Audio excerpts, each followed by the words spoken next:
El Rincón de Aquiles. Pensamiento crítico para cuestionar tus creencias y tratar de entender el mundo un poco mejor. Con David Valero y Sergio San Juan. Puedes conocerles mejor en elrincondeaquiles.com. Muy buenas, una semana más. Hoy se pasa por nuestros micros David Saavedra, autor de Memorias de un ex-nazi. Quizás te suene su nombre porque se hizo bastante conocido cuando se pasó por el programa de Jordi Évole hace ya varios años. David ha pasado más de 20 años siendo un neonazi. En esta entrevista hablaremos sobre cómo un chaval de 15 años acaba siendo radicalizado y también en cómo todos podemos caer en la radicalización de cualquier idea sin ni siquiera darnos cuenta. También hablaremos sobre pensamiento crítico y qué papel juegan los sesgos cognitivos en este proceso de radicalización. David, en la actualidad, se dedica a dar charlas en colegios e institutos para ayudar a prevenir que los más jóvenes se radicalicen. Casi 2 horas de entrevista que no tienen desperdicio, te lo aseguro. Y antes de pasar con la entrevista, te recuerdo que en nuestra web, elrincondeaquiles.com, puedes encontrar multitud de artículos donde profundizamos en muchos de los temas que tocamos en este podcast. También tenemos 2 guías que te podrás descargar de manera gratuita sobre cómo aprender mejor y cómo tomar mejores decisiones. Y si quieres saber qué recursos utilizamos en nuestros guiones o los libros de autores que nombramos o recomiendan nuestros invitados, también podrás encontrarlos en las notas de los episodios. ¿Dónde? En la web elrincondeaquiles.com. Y ahora sí, te dejo con la entrevista a David Saavedra. Disfrútala. Muy buenas, Sergio. Muy buenas, David. Mil gracias por pasarte por nuestros micros. ¿Cómo estás? Pues nada, un saludo a los dos y al contrario, muchas gracias a vosotros por invitarme. Pues te lo tengo que decir, muchísimas ganas de traerte aquí y la excusa perfecta fue Teresa Terol. Cuando vi que te pasaste por su podcast dije, joder, pues voy a intentarlo yo también, a ver si le apetece pasarse por el nuestro. Yo te conocí, mira, justo ahora estamos hablando de ello, ¿no? En la primera entrevista que diste, que empezaste por todo lo grande, en la entrevista de Jordi Évole. Y bueno, a mí siempre me ha interesado estos temas de la ideología, a los extremos que puede llevar, pensamiento crítico, los dogmas, qué tienen que ver o cómo se relaciona con los sesgos, que es algo que Sergio y yo hablamos mucho en este podcast. Así que queremos lo primero, ahora nos contarás un poquito tu historia, pero antes de pasar al David del pasado, quiero preguntarte por quién es el David del presente. De hecho, cuando te escucho hablar, a menudo hablas como de 2 Davides. El pasado, un poco loco, pero sí. Y el David del presente. Entonces, ahora iremos más al David del pasado, pero quiero empezar por el David que ahora mismo tengo delante mío. ¿Quién es ese David Saavedra? Pues para responder a tu pregunta, creo que me voy a ir un poco a Marvel. Es una película, una saga de películas de las que soy bastante friki. Y creo que es en la de Thor Ragnarok, que está el personaje de Hulk, que ya sabéis que es Hulk, es un poco como Jekyll y Mr. Hyde, ¿no? Es el Hulk bestia, el bruto, el que lo revienta todo, que ese sería el equivalente al antiguo David, y luego está el profesor Banner, que es el científico, el analítico, el reflexivo, etcétera, etcétera, ¿no? Y él le explica en un momento en una secuencia de la película, que es como ir un poco en un coche, de tal modo que uno es el que conduce y tiene el control y el otro va sentado en el asiento de atrás y no puede hacer nada, pues, por dirigir el vehículo en el que los dos van sentados, ¿no? Puede ir viendo el paisaje, puede ir pues un poco consciente de hacia dónde se están dirigiendo, pero ya está, ¿no? Y esto es un poco parecido. Evidentemente, yo no estoy dando a entender que las personas radicalizadas oyen voces dentro de su cabeza, no hay nada de eso.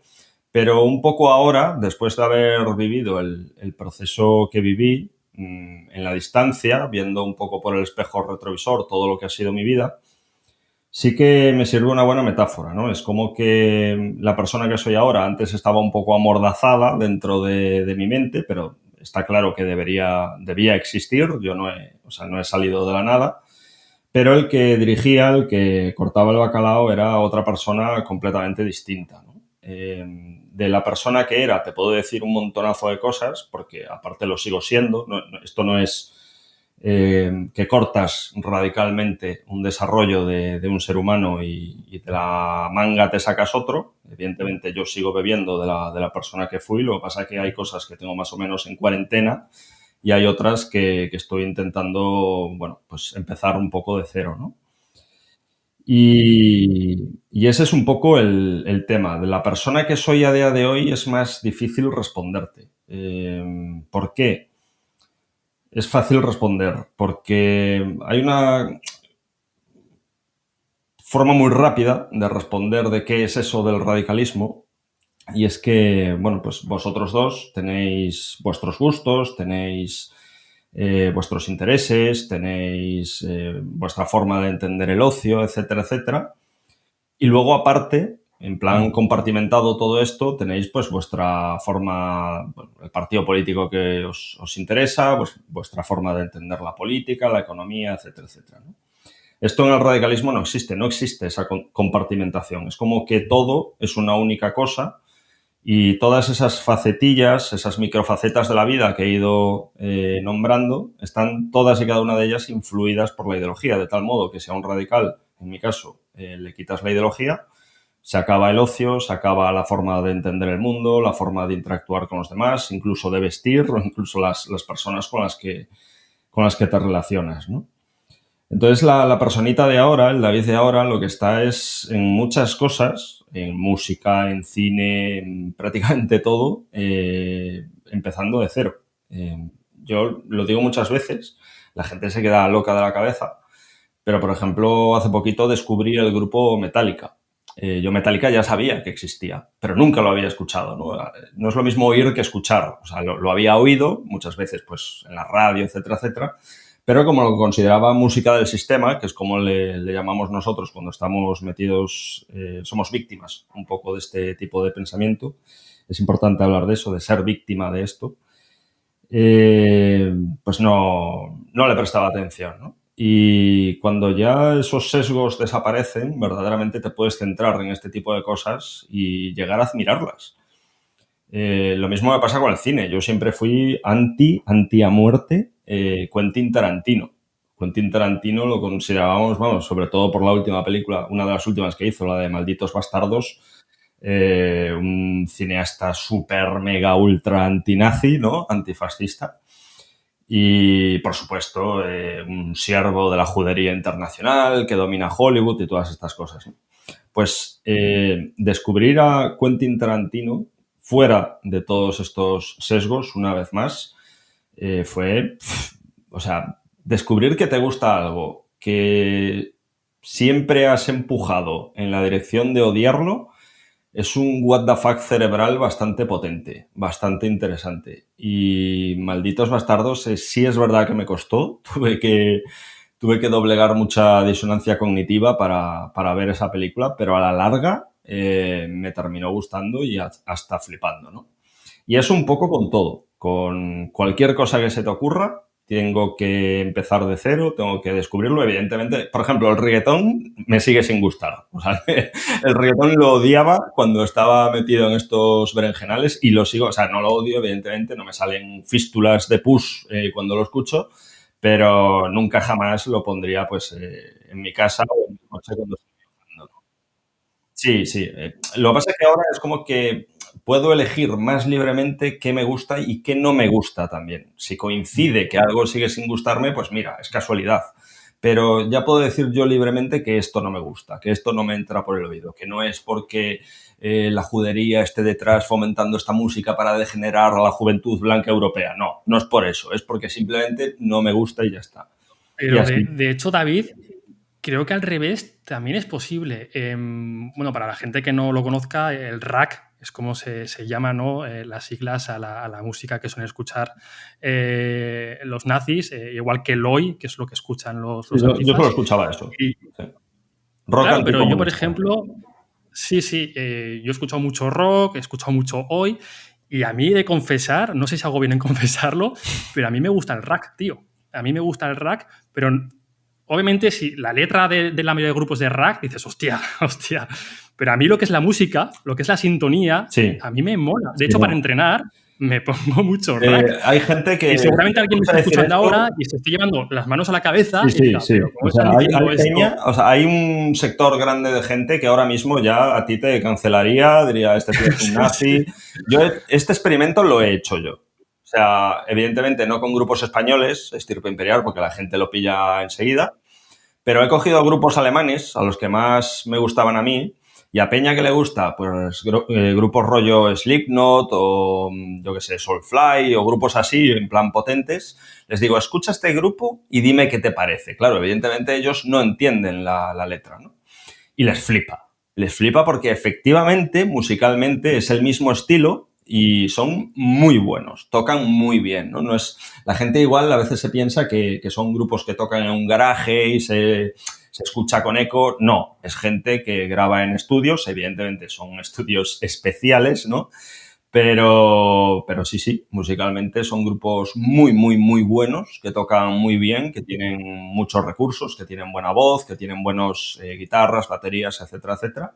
Claro, si eres alemán y escuchas la letra, te echas las manos a la cabeza, ¿no? Al final es como, mira, no voy al cine porque tal director de esta película está en las antípodas de mitología, pero la película es buenísima. Pero, como no piensa igual que yo, no puedo valorar. Yo intento como diferenciar, ¿no?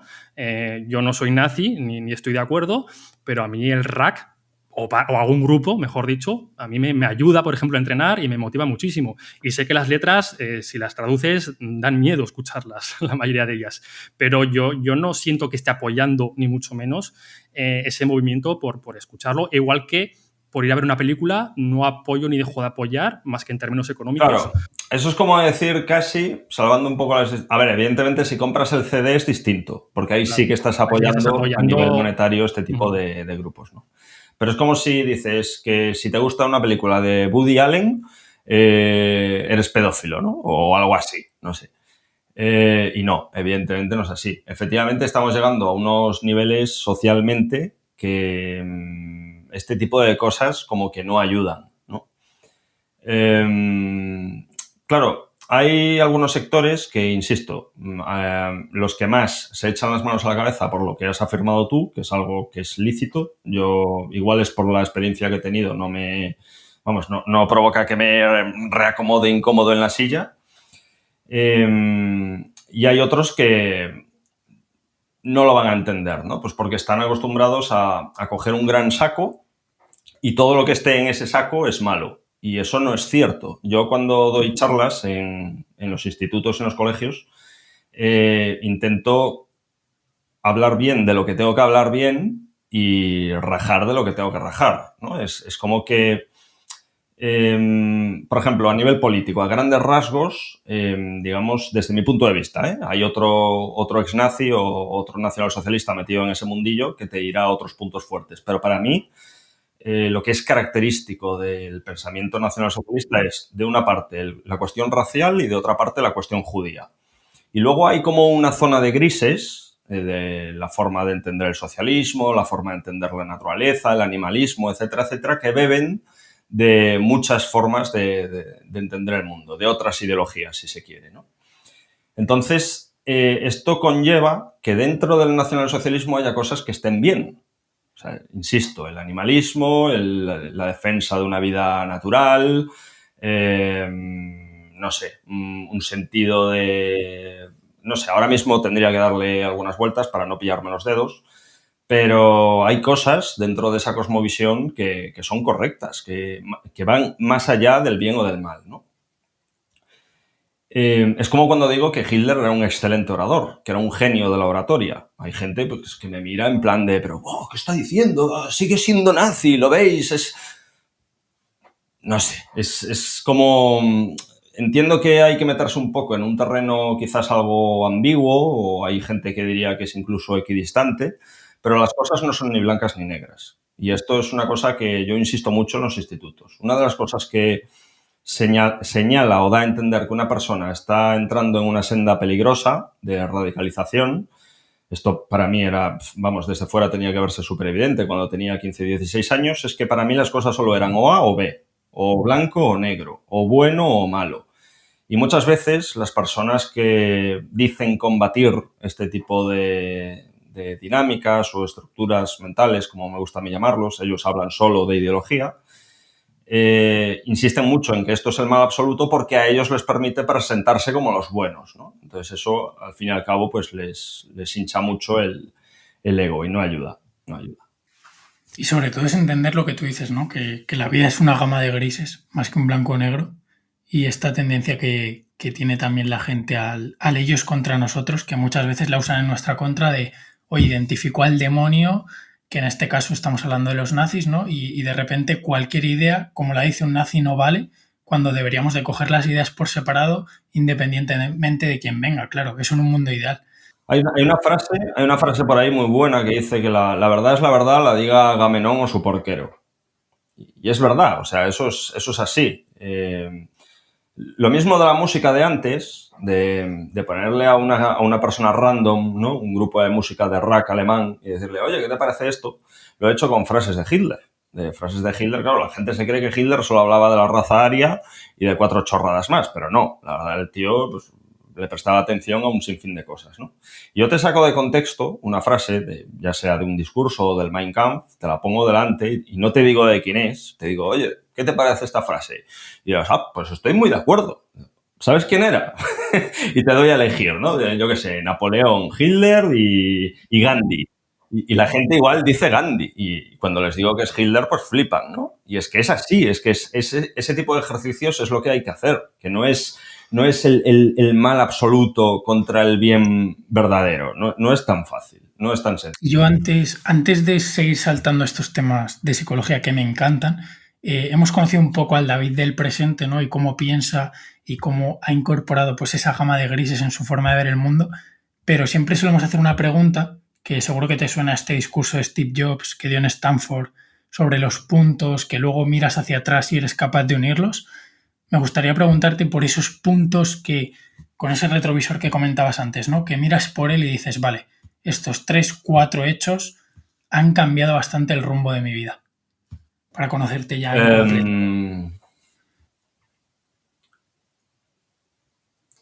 He de decir que eso es un poco parecido a... O sea, esos puntos es como que van apareciendo sobre la marcha. Es como cuando pintas con limón en una hoja y le pasas una llama por debajo, que aparece la imagen, ¿no? Que al principio es invisible, pero en cuanto le pones el fuego, aparece la imagen, la silueta de lo que has pintado, ¿no? Hay puntos que todavía no me han surgido y surgirán en el futuro a medida que yo voy uniendo otros puntos que sí han aparecido, ¿no? Constantemente es como que estoy descubriendo, encontrando pistas por las que tirar y hay unas que son vías muertas, que mueren, y hay otras que digo, hostias, aquí hay algo, ¿no? Efectivamente veo algunos de esos puntos ya a edades muy tempranas, estamos hablando con 13, 14 años, muchísimo antes de que yo supiese nada de quién era Hitler o quiénes eran los nazis, ya había indicios en mi cabeza de que algo iba mal, de que algo iba rematadamente mal, o sea, no solo mal, ¿no? Lo primero es una necesidad casi enfermiza de tener la razón, de en cualquier discusión, en cualquier debate, en cualquier encrucijada, la postura que yo defiendo es la correcta. Y no solo eso, sino que la que sostienes tú no solo está equivocada, sino que además eres idiota por sostener la idea que tú tienes. O sea, es como un planteamiento súper ególatra de machacar al contrario, ¿no? De no aprender de la persona que tienes delante o de asumir, que es lo que intento hacer ahora, de que no solo puedo estar yo equivocado, sino que también podemos estar los dos equivocados y puede haber una tercera opción, ¿no? Eso un radical jamás lo va a hacer. Esa es una de ellas. La siguiente es verlo todo que lo he dicho antes, de o A o B, de que el mundo es o blanco o negro y no una escala de grises como comentabas tú antes. Y finalmente hay una cosilla que esto lo descubrí el año pasado, o hace un año y medio, no hace mucho, que es un poco el enemigo mortal del pensamiento conspiracionista, ¿no? Conspiranoico, que es la base del radicalismo para mí. Yo no concibo que una persona pueda radicalizarse sin ser conspiranoica, sin hablar de poderes ocultos, de lobbies, etcétera, etcétera. Evidentemente han existido conspiraciones a lo largo de la historia, eso no es ser conspiracionista. ¿Cómo se define un conspiracionista? Es aquel que cree en conspiraciones, valga la redundancia, sin las que todo lo que defiende, absolutamente todo lo que defiende, sería imposible de sostener, ¿no? Lo que yo descubrí que es opuesto a esto, que claro, una persona conspiranoica cuando compra una teoría de la conspiración, por ejemplo, el gran reemplazo, que era la base de todo mi discurso, de que hay una conspiración oculta para exterminar a la población blanca europea por medio de la inmigración y la inclusión forzada y todas estas cosas, no lo compraba pues porque yo tuviese un demonio interior demoníaco que me hiciese ser malo o porque yo fuera tonto, idiota y estúpido. Lo compraba pues porque mi mente, para explicar según qué tipo de fenómenos, era la única cosa que encontraba, ¿no? que hacía parecer razonable toda la información que a mí me entraba por la cabeza. Hay un enemigo mortal de esto, que es una condena como sociedad que salgamos de los colegios sin haber oído hablar de ello, que es el concepto de lo estructural. El saber cuándo algo es estructural, un sistema económico, un sistema social, un sistema cultural. Cuando descubrí eso, que igual para vosotros es súper fundamental o os habéis criado con ello o siempre lo habéis entendido, a mí fue una de las mayores revoluciones que tuve a nivel mental. Es como un clic que se te hace y de repente dices, hostia, ahora lo veo todo. ¿Qué pasa? Que curiosamente cuando te radicalizas también ocurre eso. Cuando te radicalizas es como que de repente todo tiene sentido, ¿no? Y dices la famosa frase, que cuando la sueltas es que ya estás jodido, de cómo he podido no verlo antes. En mi caso, con el tema del que el holocausto era mentira, ¿no? El famoso holocuento. Cuando asumí que me habían engañado durante toda mi vida y veía ese Matrix, ¿no? De código binario, de que todo encajaba a la perfección, porque todo encaja, o sea, que eso es lo jodido, que vamos, que no hay nada disonante, todo concuerda, dices, hostia, ahora puedo ver, ¿no? Cuando te desradicalizas es igual. O sea, también dices, hostia, vale, ahora lo entiendo. Entonces, tu mente dice, joder, entonces ¿cuándo termino de unir las piezas? Respuesta, nunca. Seguro que tendré 90 años y haré otro clic y diré, hostia, esto nunca lo había pensado. Pero es que eso es maravilloso, eso es súper bonito. Eso es súper guay, saber que te vas a morir y nunca vas a dejar de aprender. Eso es una pasada. ¿Qué pasa? Que a la mente humana eso no le mola. A la mente humana lo que le gusta es tener cosas a las que agarrarse. Y el radicalismo lo que es, al fin y al cabo, es un asidero gigante donde tú, digamos que estás en el océano chapoteando, te estás ahogando, te está entrando agua cuando tienes 15, 16 años y encuentras, pues eso, un asidero, te agarras y ya no te sueltas. Y te construyes a partir de ahí. Y nunca vas a soltar eso, porque sabes que esa incertidumbre, esa sensación de estar en intemperie va a volver y no es agradable. A la mente eso no le gusta, ¿no? Y ya dejando a un lado los temas psicológicos, hubo otro momento también en este proceso de radicalización que, joder, esto es un proceso muy largo, ¿no? A mí ha habido muchos periodistas que me han preguntado ¿y en qué momento te haces nazi? Pues evidentemente en ninguno. Esto es un proceso largo, una sucesión de casualidades, de anécdotas, de vivencias, etcétera, etcétera, que te van llevando inevitablemente. Sí, vamos, que no te levantas un día y eres nazi, ¿no? Eso, de hecho, me hicieron la pregunta al revés hace no mucho. ¿Y cuándo decides dejar de ser nazi? O sea, ahora me hacen esa pregunta y me descojono, me despollo y seguramente apague la conexión y diga, mira, o sea, no me hagáis perder el tiempo, ¿no? Claro, me levanto un día de la cama y digo, esto es pesado, esto de estar siempre odiando, ¿no? Venga, voy a convertirme en otra persona que no mola. Evidentemente no es tan fácil. Y en el proceso de radicalización, yo, joder, tenía, sobre todo con esto del holocausto, como que a mi mente le costaba entrar por el aro, ¿no? Aceptar esto de la gran conspiración, de los judíos conspirando en la sombra, controlando los centros educativos, etcétera, etcétera. Y fue un periódico, que esto lo cuento mucho, hablo de ello en el libro, en todas las charlas que doy en los institutos, porque fue clave, yo lo viví así, de un artículo que sacaron sobre nosotros. Cuando digo nosotros, me refiero al grupo donde militaba en aquel entonces, que tenía yo entre 17 y 18 años. Nos llamamos Resistencia Aria, siempre son nombres así, súper de flipado. Y éramos 8 frikis en toda Galicia, ¿vale? Y lo único que hacíamos era una página web. Y subíamos textos, escaneábamos libros y nosotros estábamos íntimamente convencidos de que estábamos, vamos, liberando a la raza blanca de sus cadenas, ¿no? Impuestas ahí por la judería.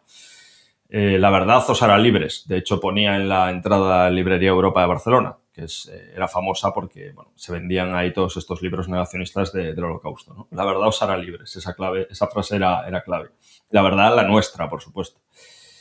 Y insisto, 8 frikis, 8 subnormales. O sea, no os imaginéis 8 tíos grandes con cicatrices, que todos habíamos estado en la cárcel. No, o sea, 8 frikis. Colábamos perfectamente por gente del club de ajedrez, ¿vale? Para que os hagáis una idea. Y la prensa el artículo era un artículo, perdón por la redundancia, de entre 4 y 6 páginas a todo color. La portada era una captura de pantalla de nuestra página web, ahí con las esvásticas y tal y cual, para que fuese súper espectacular. Y decía de todo, o sea, una sarta de mentiras, de barbaridades que no había por dónde cogerlo. Absolutamente, desde la primera coma hasta el último punto final, todo mentira, todo inventado. De que éramos un grupo súper violento, de que palizas por encargo, que éramos cientos distribuidos por toda España, que vínculos con el Ku Klux Klan norteamericano, tráfico de armas, tráfico de drogas, o sea, brutal. O sea, algo espectacular. Daba para hacer varias películas. De hecho, entiendo que eso sería aún como echaros gasolina para agarraros más fuerte aún ese asidero, ¿no? Es decir, ¿lo veis como el sistema está en contra de nosotros? Pues esto lo que hizo, esto ahora, a día de hoy, me imagino que sería algún becario que estaba allí trabajando por cierto, el diario era La Voz de Galicia, no era un diario de segunda fila, ni muchísimo menos, en Galicia era el más importante que había. Algún becario que le dirían, oye, mañana tienes que presentar un artículo sobre esta gente, búscate la vida. Pues el tío evidentemente se lo inventó todo y coló, ¿no? Evidentemente lo que provocó fue mucho más grave. Si en aquel momento, en aquellos instantes o momentos de duda, de incertidumbre, igual alguien podía haber aparecido y sacarme de ahí en el último instante, este artículo lo que provocó fue que se cerrase una puerta detrás de mí y adiós, ¿no? Porque además, es que lo recuerdo perfectamente, la persona con la que yo más hablaba de esto de los nazis, la Segunda Guerra Mundial, de que la historia la escriben los que cuelgan a los héroes y todas estas cosas, me soltó aquello que es una frase que es verdad, de si mienten sobre nosotros que no somos nada, imagínate sobre cuestiones importantes como el Holocausto, ¿no? Y ahí fue cuando la cabeza me hizo ¡plup! Y si esto es mentira, ¿qué no es mentira? ¿No? Es un poco la ecuación que se construye dentro de tu cabeza y que ya a partir de ahí la aplicas para todo, ¿no? Libros de historia, mentira. Libros que hablan de las barbaridades nazis, mentira. Películas de Hollywood, mentira. ¿Qué es verdad? Lo que decimos nosotros. Lo que, evidentemente, sí hay. Claro, esto es algo minúsculo, algo anecdótico, pero tu mente se encarga de multiplicarlo por 1.000.000, ¿no? Y si mienten sobre nosotros, que no, es que es una frase que es para enmarcarla, la debería tener aquí en un cuadro de mimbre, porque entre 17 y 18 años. A mí me gustaría, David, que nos contases un poquito tu historia, porque, bueno, la gente ya dará por hecho de que fuiste nazi, de que has salido de ese mundo, pero quiero que nos cuentes. De hecho, ahora nos decías que con unos 17, 18 años ya tenías ese grupillo de 8 personas, de 8 frikis que os habéis autodenominado. El club de ajedrez nazi. Ese club de ajedrez nazi. Pero, ¿cuál es el momento donde empiezan a calar estas ideas nacionalsocialistas? Porque además tengo entendido que a esta gente no le gusta que le llamen nazis, ¿no? De hecho, el término nazi creo que es despectivo para ellos, ¿no? Pero bueno, sea como sea, ¿cómo empiezan? Lo primero, cómo llegan a ti el nombre de Adolf Hitler, el nacionalsocialismo, y cómo empieza a calar en un chaval, pues aparentemente normal, ¿no? Porque según tengo entendido, tampoco venías de una familia desestructurada, ni había nada raro en principio, ¿no? Que pudiese haber sido un caldo de cultivo mayor, quizás. A ver, has dicho varias cosas y yo como soy muy meticuloso, te voy a ir respondiendo de una en una, ¿vale? Lo primero, y creo que es interesante, has notado que doy muchas vueltas para responder a algo y eso ya es una pista de cómo funciona mi cabeza, ¿no?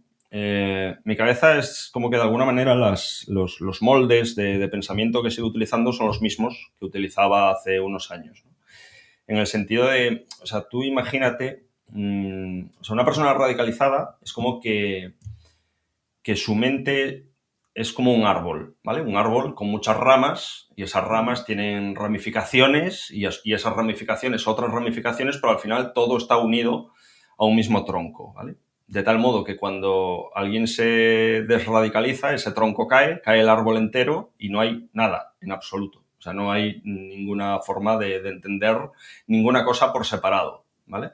Entonces, cuando respondo, me cuesta mucho ir directo a la pregunta que tú planteas. Voy como yéndome por esas ramitas que van bordeando la cuestión hasta llegar, por medio de una serie de conexiones, al punto que tú me sacas, ¿no? Me parecía una reflexión interesante. Nazis no le gusta a nadie, pues porque nazi es un insulto. O sea, nazi no es una abreviatura de nacional socialista, que podría pensarse que sí, sino que es un poco el equivalente a facha, ¿no? Tú nunca verás a un fascista decir, yo soy facha. Si lo ves es que es imbécil, es un normal profundo. Pero nazi es lo mismo. Nazi es una palabra que históricamente se empezó a utilizar a nivel despectivo por parte de los miembros de la resistencia francesa en París y demás. Tú no verás, investígalo si quieres, si un día no tienes nada mejor que hacer, que lo dudo, a coger textos de los nazis, de los nacionalsocialistas, ya sea de discursos, ya sea de documentos, etcétera, etcétera, y comprobarás que no existe ninguno donde un nacionalsocialista se defina a sí mismo o hable de sí mismo como un nazi. No existe. No hay ese papelote. Luego me hablas de lo de haber salido, ¿no? La siguiente ya es lo de cómo se empieza. Ya no tardo mucho. Lo de... Claro, esto de haber salido es bastante interesante, de cómo se sale, ¿no? de estas cosas.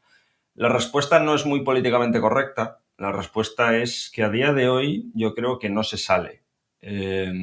Efectivamente, sí se deja de sonar a una ideología. O sea, yo ya sé hablar sin que huela, ¿no? A nacionalsocialismo constantemente, a racismo, a cualquier cosa. Pero a mí me gusta hablar de una estructura preideológica o un molde que es lo que te lleva, es lo que hace que ese tipo de ideologías, ese tipo de discursos tan simplistas, tan viscerales, te parezcan atractivos. Porque es la pregunta, ¿no? De ¿cómo puede ser que chavales de mi entorno que también se asomaron a estos discursos, a la figura de Hitler, ahora te voy a responder de cómo empezó en mi caso, a ellos no les hiciese ningún efecto? ¿Por qué? Pues porque su mente funcionaba de un modo distinto, su mente priorizaba la información de un modo distinto. Y lo más importante, y ya me voy a meter en cómo se empiezan estas cosas, tenían una información previa de todas estas cuestiones. Esto es un dato fundamental. Yo cuando me asomé por primera vez a ese documental que estaba viendo mi padre, que es la anécdota de la que tú has hablado, estaba pues viendo, supongo que sería, no sé si del ascenso de Hitler, de la Segunda Guerra Mundial, no lo sé. El caso es que era la típica imagen espectacular de cientos de miles de alemanes, locos de la cabeza, sudando, enfervorizados, adorando a aquel señor con bigote que estaba al fondo, en lo alto de un atril, con el brazo en alto y gritando mucho, ¿no? Que parecía que estaba súper enfadado. Y yo le pregunté a mi padre, porque nunca había visto a ese señor. Insisto, en ese momento debía tener entre 15 y 16 años, más o menos. Y pregunté, papá, ¿quién es ese? Y mi padre me soltó aquello de que en mi casa no había habido nunca nada de estas cuestiones. Tampoco se hablaba de política, que eso no ayuda tampoco. Primero me miró un poco raro, sorprendido, porque le llamó la atención que no supiese quién era este señor. Y me dijo, quitándole hierro al asunto, me dijo, nada, es un loco. Claro, tú cuando tienes 16 años, si no eres una persona muy cultivada, que sorprende los chavales de 16 años que sí lo son, tiendes a ser bastante simple, ¿no? Y claro, yo me imaginaba un loco pues con un señor con una camiseta blanca que se abrocha por atrás y echando baba por la boca en una celda acolchada, ¿no? Y como que se me rompieron un poco los esquemas. Y yo, joder, ¿un loco? Volví a ver a la gente adorándole, loquísima, todos un poco, pues la gente que se congrega alrededor del Papa en Roma, ¿no?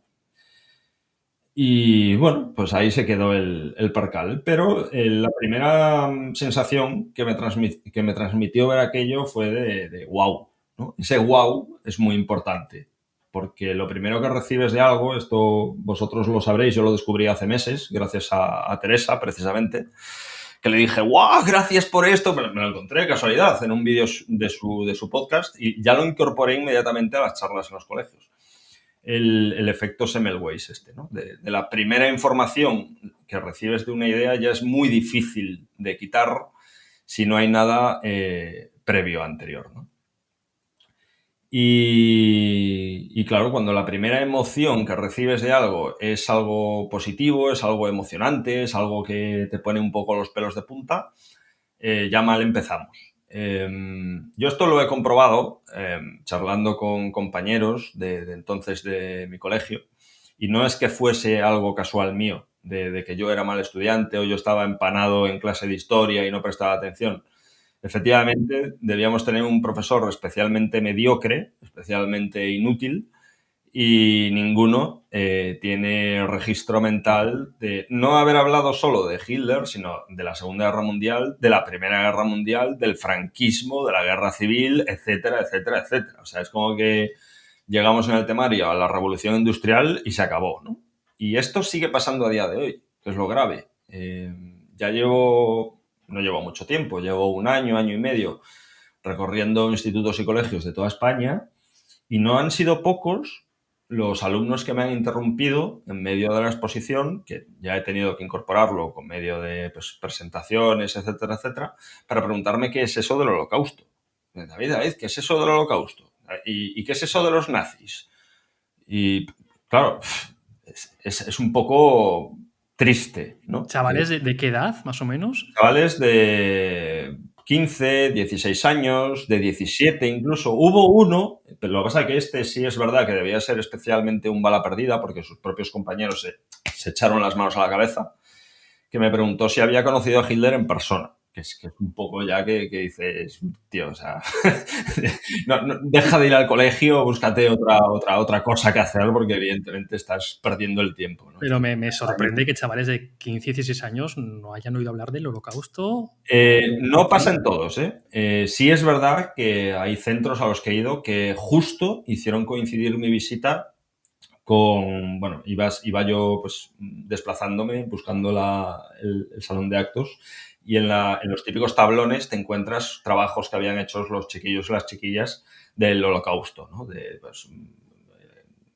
murales, de fotos, de cartas, de lo que pensaba cada uno. Es como que, insisto, no es en todos los centros, pero esta problemática sigue ocurriendo. Y yo sé que no es porque haya una conspiración ni nada raro, sino porque hay un calendario y hay un temario. Y meter el temario en el calendario es imposible. Entonces, sí es verdad que el Paleolítico, el Neolítico, todas estas cosas, pues Roma, Cartago, se lo saben a las mil maravillas, pero a medida que va pasando el curso, se va acabando el tiempo y el temario sigue siendo gigantesco. Entonces, toca pues acortar, ¿no? Y muchas de las cosas, sobre todo al final, ni siquiera lo miran, ¿no? Es triste, pero así es. Y en mi caso fue uno de los clavos del ataúd. Así de claro te lo digo. Claro, después de aquella frase lapidaria de un loco, no puedo, o sea, muchas veces me hacía la pregunta, ¿qué pasaría si Hitler hubiera ganado la guerra, ¿no? ¿Qué pasaría si mi padre en aquel momento me hubiera sentado y me hubiera dicho, vamos a ver, David, venga, vamos a hablar de este tema. Pues este señor, tal, no sé qué, la Segunda Guerra Mundial, el Tratado de Versalles. Si me hubiera dado ahí un tema, no lo sé. Porque la cuestión es, insisto, que mi cabeza ya es como que no funcionaba del todo bien en el sentido de cómo gestionar la información, de cómo debatir, de la cuestión de la humildad, de que el mundo era o blanco o negro, etcétera, etcétera. Es como que ya todo me inclinaba en una dirección. No tenía por qué ser esa, porque estoy bastante seguro de que si me hubiera dado por leer el Corán, pues igual a los 30 años me iba a Siria a inmolarme en un mercado en defensa del Estado De Islámico. hecho, no son pocos los nazis que han acabado siendo De hecho, extremistas. en Resistencia Aria tuvimos uno que se convirtió al Islam, se cambió el nombre, hizo la peregrinación a la Meca y a ese le perdí el tal. Y ahí además un referente histórico que, claro, es que la gente... Nosotros cuando estamos radicalizados somos muy simplistas, pero la gente desde fuera, la gente que se echa las manos a la cabeza de cómo puede haber nazis, tal, también son simplistas, ¿no? Y se creen que el nazismo es gente que odia a los negros y sale por la calle pues de caza y ya está. Y eso es ser nazis para ellos, ¿no? Evidentemente es una cuestión mucho más complicada. Y en la Segunda Guerra Mundial hubo divisiones en las Waffen-SS, que era la élite del ejército nazi, que estaban integradas por musulmanes bosnios, croatas, etcétera, etcétera, ¿no? La SS Handschar, etcétera, etcétera. Y a este tío, al de Resistencia Aria, le comió la cabeza, entre comillas, porque al final todos teníamos la cabeza comida, otro tío que era profesor de historia en Galicia, curiosamente, y que editaba una publicación que se llamaba Handschar, como la división esta SS, ¿no? Y era abiertamente musulmán y nacionalsocialista. Sí. Joder. A mí esto me choca mucho. Supongo que habréis escuchado muchas veces la frase de el fascismo se cura leyendo, ¿no? Y mucha gente, pues eso, se imagina el típico nazi, pues como tú has comentado, estos grupos de matones, de gente que sale de cacería, pero precisamente tú no eras uno de esos. Tú eras un tío que leía bastante, que tenías la casa llena de libros de historia. Entonces, parece ser que esa frase no es muy acertada, ¿no? La de que el nazismo o el fascismo se cura leyendo. Desde tu punto de vista, es decir, en tu entorno que había gente intelectual, gente muy culta, ¿cómo responderías? ¿O cómo respondes cuando escuchas esta frase?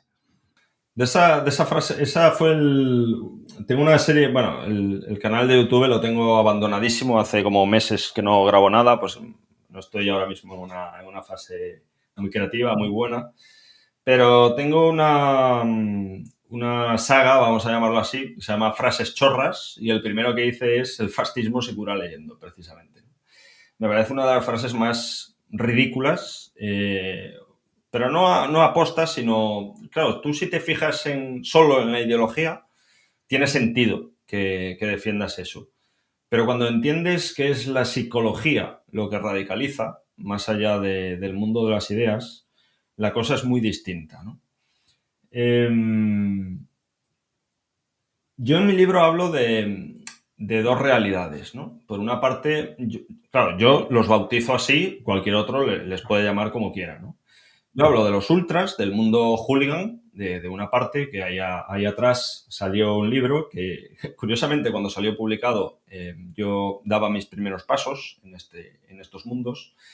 Me refiero al Diario de un Skin, de Antonio Salas, que este tío pues se infiltró en los Ultrasur, ¿no? Los Ultrasur son, para quien no lo sepa, el movimiento ultra detrás del Real Madrid, ¿no? Que dicen que no le costó mucho infiltrarse tampoco, ¿no? No le costó mucho. No me gusta hablar mucho de eso porque no me quiero jugar para querellas ni denuncias. Quien quiera que lo entienda.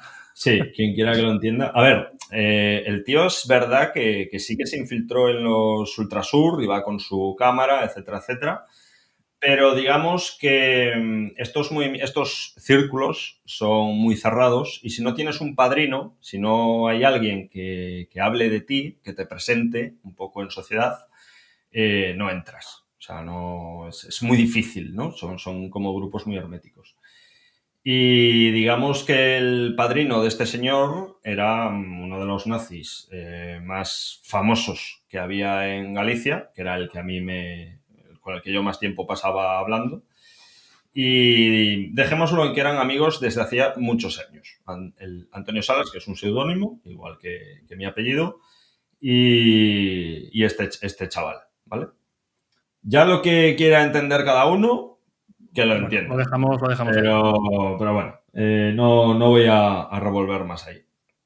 Y si me preguntas si es un libro sobre el nacionalsocialismo, los grupos nacionalsocialistas en España, te diré que no.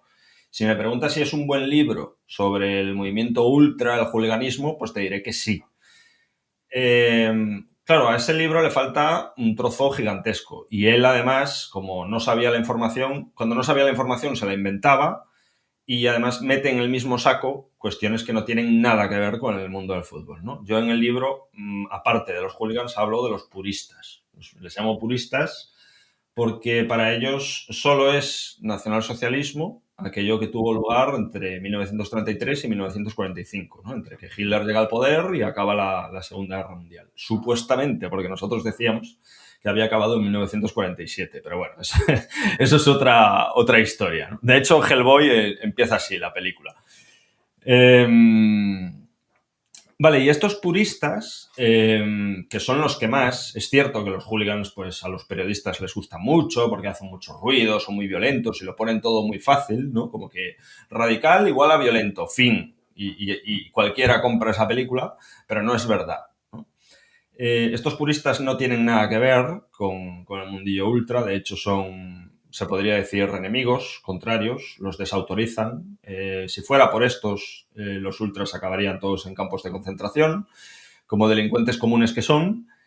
Y estamos hablando de gente pues que de la joder, ¿cómo se dice la palabra? Bueno, que montan cada 2 por 3 asociaciones culturales, que son dueños de editoriales, actos políticos, no sé. Es como que hay Es un gente que mundo. te la encuentras por la calle y no tiene pintas el típico No, nazi con la claro, bomber, o sea, con sus Dr. Martins.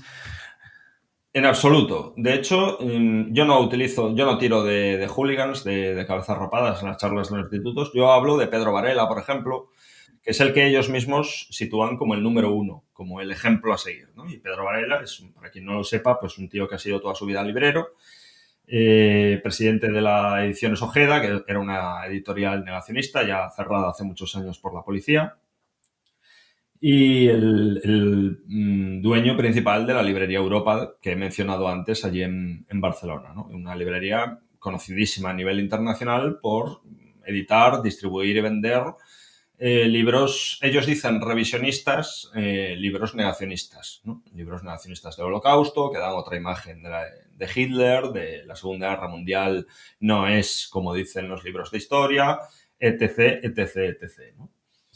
Por supuesto, existe un plan oculto dirigido por judíos para a través de la inmigración, bla, bla, bla, bla, bla.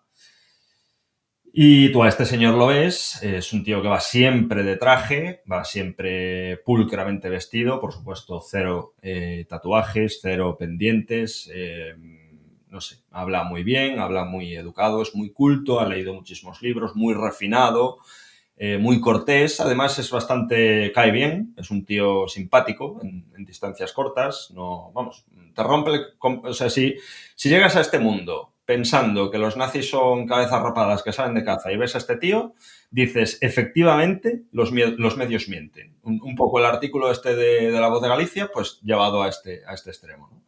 Y evidentemente los periodistas no hacen ningún favor presentando a estos grupos pues como descerebrados, como gente que no se ha leído nunca un libro, y evidentemente esta frase que has mencionado del fascismo se cura leyendo es un poco más de lo mismo, ¿no? De presentarlos pues como gente inepta, gente ridícula, gente sin cerebro.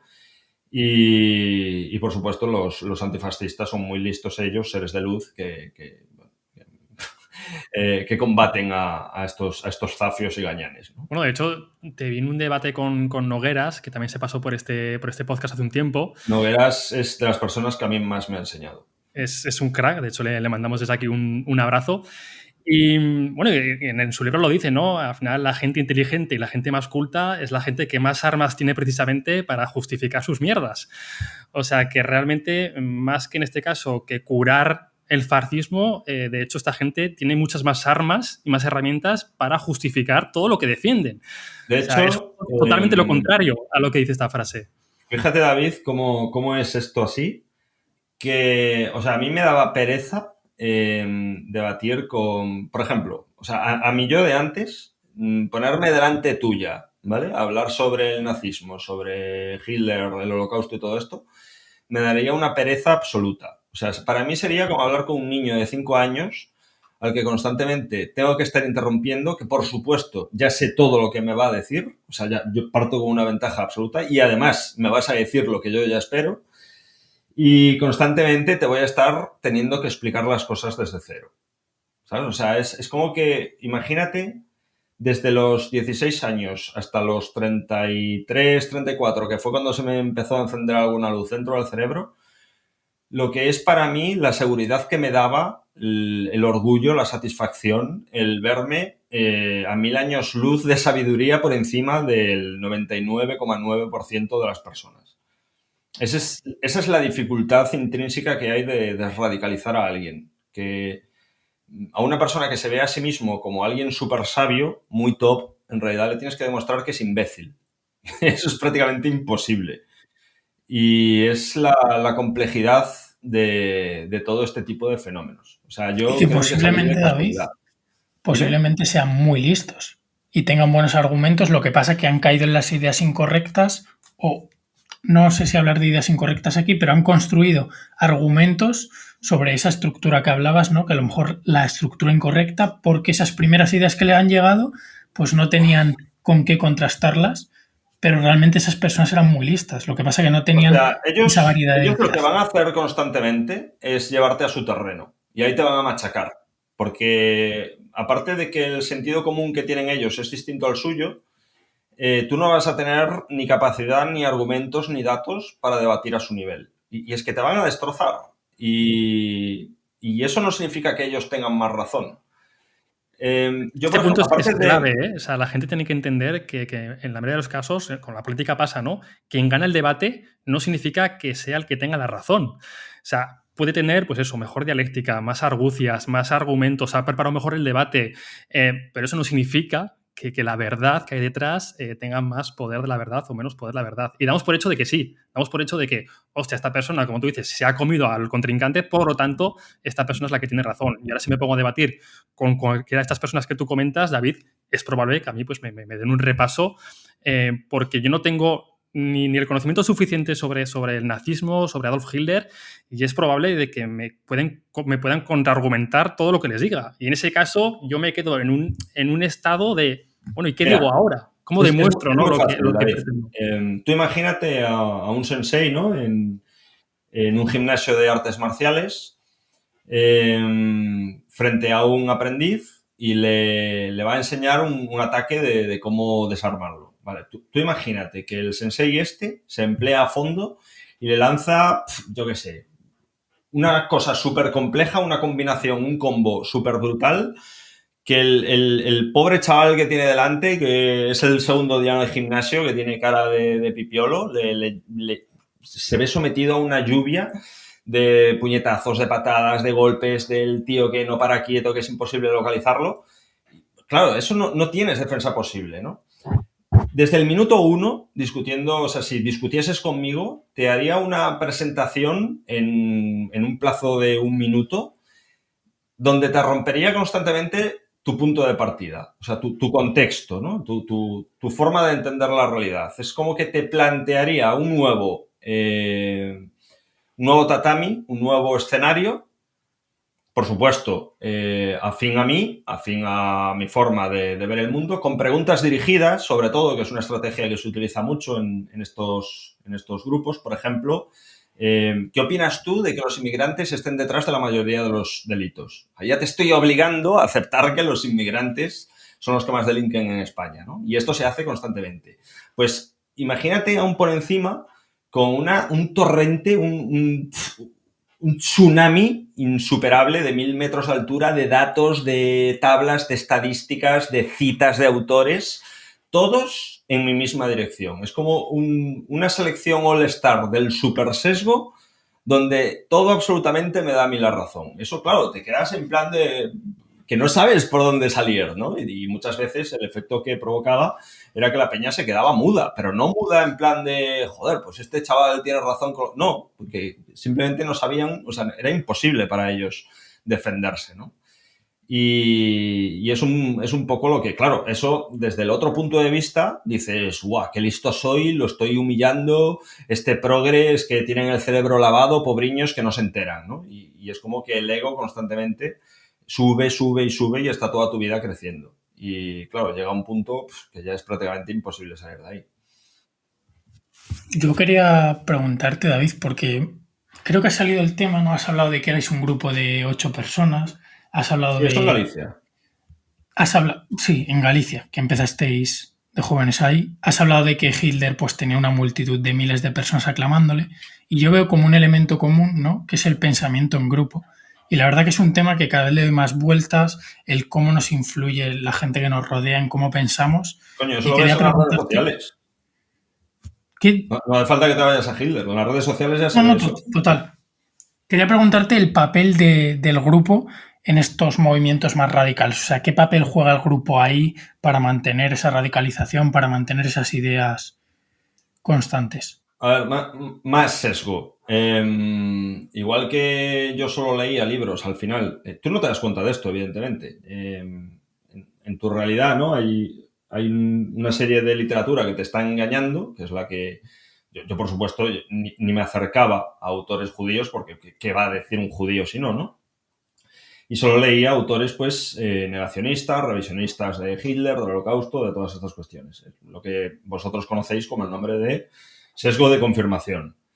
Esto empieza, insisto, de una forma muy inocente y lo que lo dispara es la curiosidad. O sea, el sesgo de confirmación antes es curiosidad inocente. Lo que pasa es que, claro, si no tienes las debidas herramientas para confrontar los datos, analizar la información, etcétera, etcétera, eso va derivando sin que tú te des cuenta en el sesgo de confirmación. Y eso ya pues se dispara a unos niveles exagerados, ¿no? Había otro sesgo, esto que ocurría con los libros, ocurría también con las personas. Del mismo modo que a mí los libros que me enseñaban en el colegio me sonaban a chino, en plan de, pero tío, o sea, que esto es algo muy, muy brutal, ¿no? Y que me han preguntado muchas veces, pero tío, con todas las pruebas que hay, ¿cómo podías negar el Holocausto? Pero es que para mí era exactamente al revés. O sea, yo decía, pero con todas las pruebas que hay en contra, ¿cómo hay que estar con el cerebro lavado para que alguien se crea que el Holocausto ocurrió? ¿Sabes? Es como el mundo del revés, como si te metes en un espejo, como la cámara del selfie, que lo ve todo del revés, ¿no? No es como la otra, la de fuera. Y con las personas es igual. Llegó un punto que mis padres, mis profesores, mis amigos de toda la vida me sonaban que me daban pereza. Tío, pero ¿de verdad no te das cuenta de que te han comido el coco, de que los profesores, de que Hitler, no sé qué? Y ya al final pues vas seleccionando y buscando a las personas de las que tú puedes verdaderamente aprender. Las personas que confirman ese sesgo que tú ya tienes total, completa y absolutamente instalado en la cabeza. Claro, yo esto me lo estoy llevando al tema del nazismo, pero volviendo al tema de las redes sociales, pasa en todo. O sea, lo hemos visto en... ¿Habéis visto las imágenes de ayer de Brasil? Pues ha habido un asalto del Palacio Presidencial de allí, de la gente pro Bolsonaro, entrando por la fuerza en los edificios gubernamentales, ¿no? Lo mismo que pasó con las multitudes pro Trump en el Congreso de Estados Unidos, pero en Brasil. Y vosotros veis, hacéis un análisis del voto en Brasil y veis un país partido por la mitad, donde si Bolsonaro es rojo y Lula es azul, me da igual el tema de los colores, de mitad a la derecha es rojo entero y de mitad a la izquierda es azul entero. Y dentro una división total. Y estamos hablando de muchos millones de personas que no quieren saber absolutamente nada de los otros muchos millones de personas. En Estados Unidos está pasando lo mismo con demócratas y republicanos. Fíjate que todo viene de lo que has dicho al principio de la entrevista, ¿no? De que buscamos por encima de todo tener la razón. No somos personas, por aquí se pasó hace poquito Juan Soto Ibars, no sé si lo conoces, y hablaba mucho de que, pues, que cada vez somos menos curiosos, ¿no? Al final, cuando debatimos o hacemos como que debatimos por redes sociales, realmente lo que buscamos es tener la razón y pisar el argumento contrario. No queremos llegar, como tú has dicho, a un punto intermedio o simplemente decir, oye, igual estamos los dos equivocados. Es que igual hay una tercera opción que la verdad está en esa opción, no está ni siquiera ni la tienes tú ni la tengo yo, ¿no? Y creo que, pues, que el ejemplo este que has puesto se refleja, ¿no? Fíjate mucho, yo no sé qué partido te mola, me da bastante igual, pero Llevo estarás de muchos años acuerdo sin conmigo. votar. ¿Eh? Llevo muchos años sin votar. Si eso te Vale, sirve de respuesta. pero seguro que estás al corriente o alguna vez en YouTube el algoritmo te dice, mira este vídeo, tal, en lo que se ha convertido el Parlamento español, ¿no? Que parece, no sé, una clase de tercero de la ESO, donde un grupo de personas insultan a otro grupo de personas y hacen zascas, y eso a su vez alimenta pues una suerte de vídeos, ¿no? De fulanito destroza a menganito, de tal humilla a no sé quién, ¿no? Y es como que la capacidad analítica, la capacidad de debate, la capacidad de llegar juntos a conclusiones no existe, ha desaparecido. Y eso es algo que digo yo mucho en los colegios, o sea, de abrazar la incertidumbre, el poder decir no lo sé. O sea, no lo sé. El decir yo eso es de las cosas que más me ha costado. Mira, me has recordado justo ahora mismo, yo, bueno, la verdad que me cuesta mucho quedarme las cosas. Supongo que conocerás a Rubén Gisbert. Sí. Cuando empezamos el podcast, de hecho yo lo conocí en esa época, el podcast tiene 2 años y me gustaba bastante. El tío es muy inteligente, el tío es un Sí, tío es muy muy listo, sí. culto, Muy carismático, habla bien. Sí. muy carismático, habla muy bien y Ujú. hay muchas cosas que se las compro. Yo también. Yo no le compro el pescado a todo el mundo, Sergio creo que tampoco, pero bueno, había muchas cosas que le compraba, ¿no? De hecho, intentamos traerlo al podcast, no fue posible en ese momento. Yo lo escribí también, sí. Pero cuando has dicho las palabras de humillar y empecé a ver cómo el tono de sus vídeos de YouTube empezaba a seguir ese camino, Sí. humillo a la feminista X, destrozo Rubén Gisbert es el abogado de Roma Gallardo.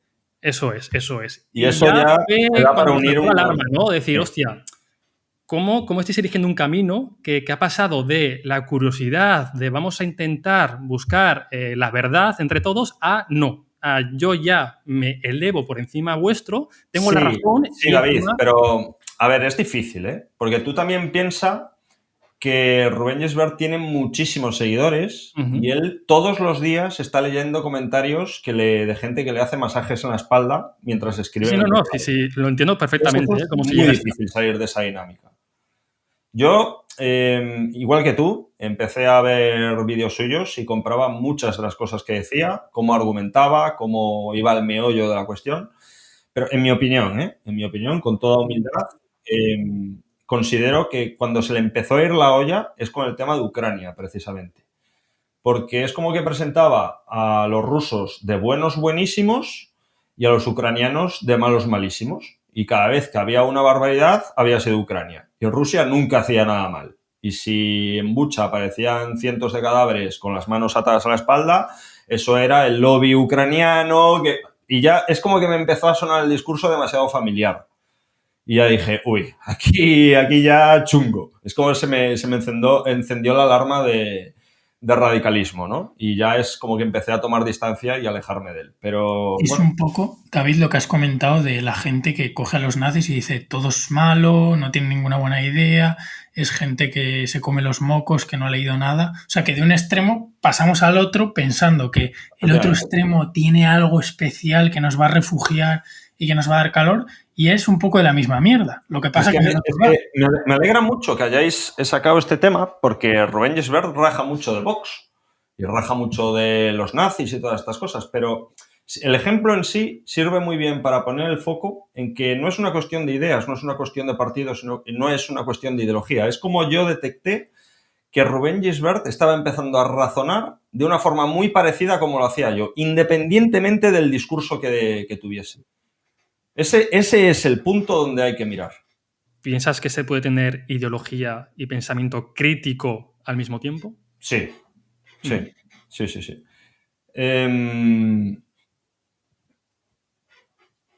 Una vez puse de ejemplo precisamente a Julio Anguita. Julio Anguita es un tío que a mí me gustaba las cosas que decía, incluso cuando estaba militando en Alianza Nacional allá en Madrid, que ahí era como el tope de mi radicalización. Y yo lo escuchaba y no me gustaba tanto lo que decía, porque Julio Anguita es comunista, nunca lo... Bueno, era comunista, nunca lo Sí, falleció ocultó. hace 4 o 5 años, ¿no? Me parece. No, menos. ¿Menos? Fue en la época de... hace un par de años, creo que fue, 1 año y medio, 2 años, en la época del COVID, del confinamiento fue. Sino con cómo argumentaba, ¿no? Con esa calma, con esa tranquilidad, reconocía las cosas que tenía que reconocer, bueno, no era una persona dogmática, ¿no? El tema de Anguita lo saqué en un momento que me preguntaron, porque me dicen, David, has dejado claro que es imposible ser nacionalsocialista sin estar radicalizado, pero ¿qué pasa con los comunistas?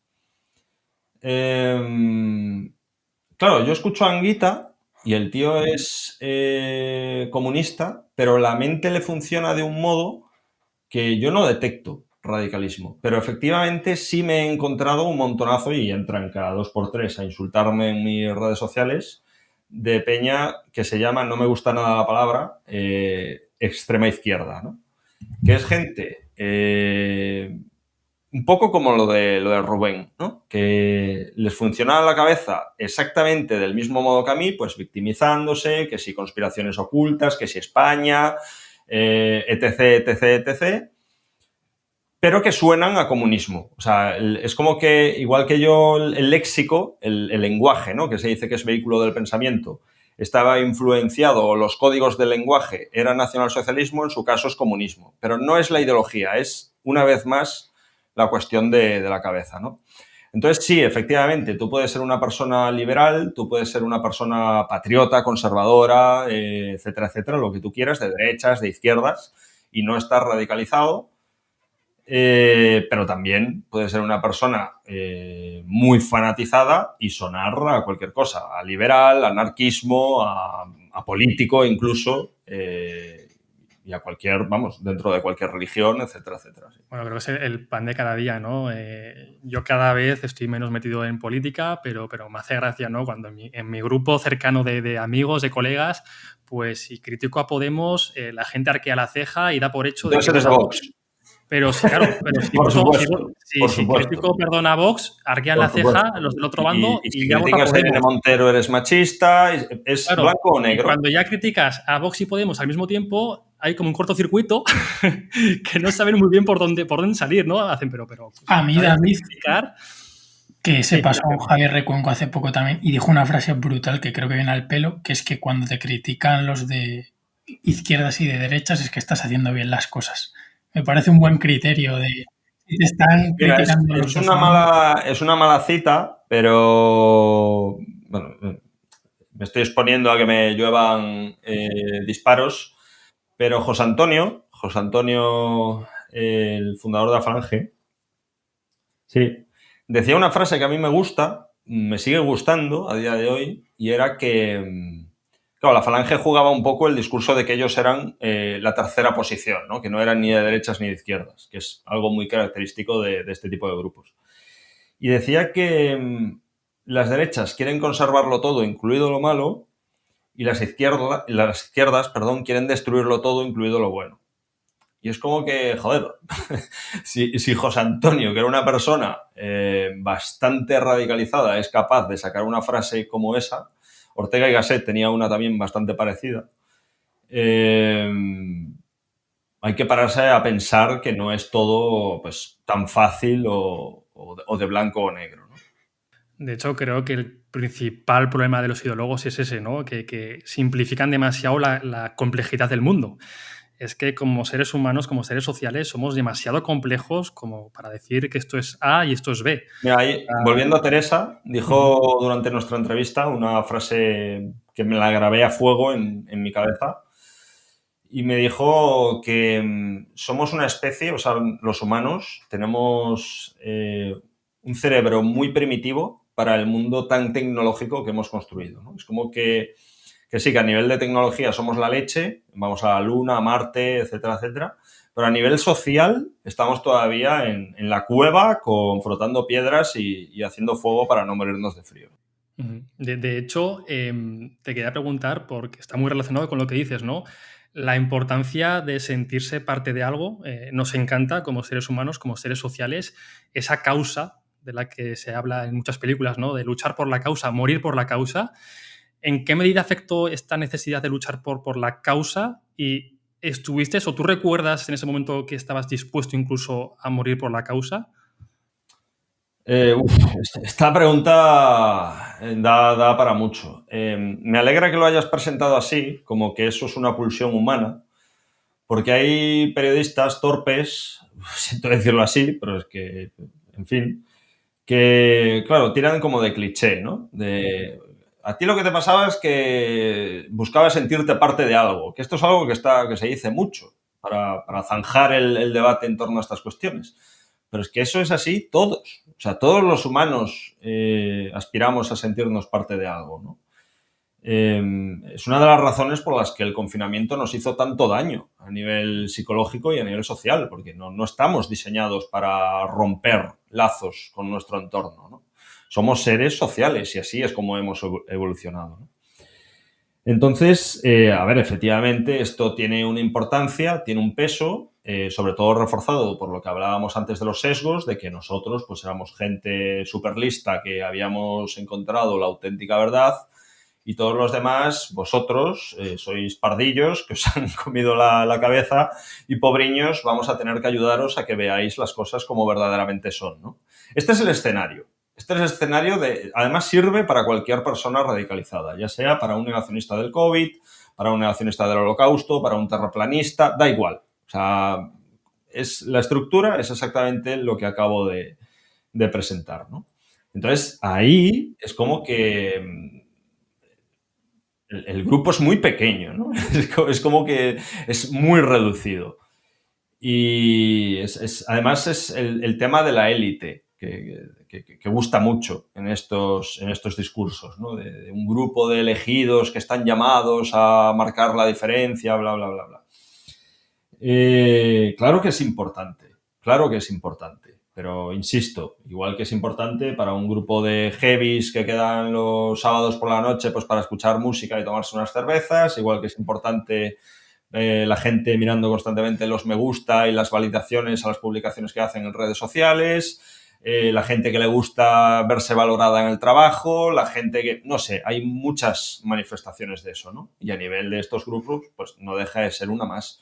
Entonces, me gustaría quitarle un poco de hierro al tema, ¿no? De que esto no sirve para explicar el por qué se radicalizan las personas. Luego, claro, has sacado el tema que es donde lo has complicado, de si estaba dispuesto a morir por esto. Porque, a ver, yo creo que aquí sigue habiendo también parte de pulsión humana, ¿no? Si nosotros igual en Occidente no lo entendemos mucho, pero los japoneses sí están dispuestos, muchos de ellos, a morir por su empresa y a dejarse la vida en que su puesto de trabajo, pues... literalmente, no sé cuántas personas al año mueren en Japón por una trabajar locura. excesivamente. Una vez vi las cifras y dije... Sí, hace poquito además también vi un documental sobre ello y era alarmante.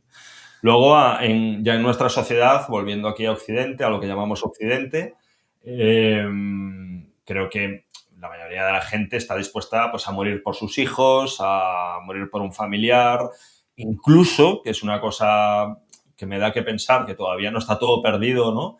De cuando hay una catástrofe, cómo se ayudan las personas, desconocidos entre sí, las cadenas que hacen de humanidad, etcétera, etcétera, ¿no? Claro, esto ya cuando te lo llevas a la radicalización, la gente que está dispuesta pues a morir, ¿no? Que se va a Siria a combatir, a inmolarse, que se mete en una mezquita con una GoPro, como hizo el Brendan Tarrant este tío sabía que, el de Nueva Zelanda estoy hablando, ¿no? Este tío sabía que estaba ya dilapidando su vida, ¿no?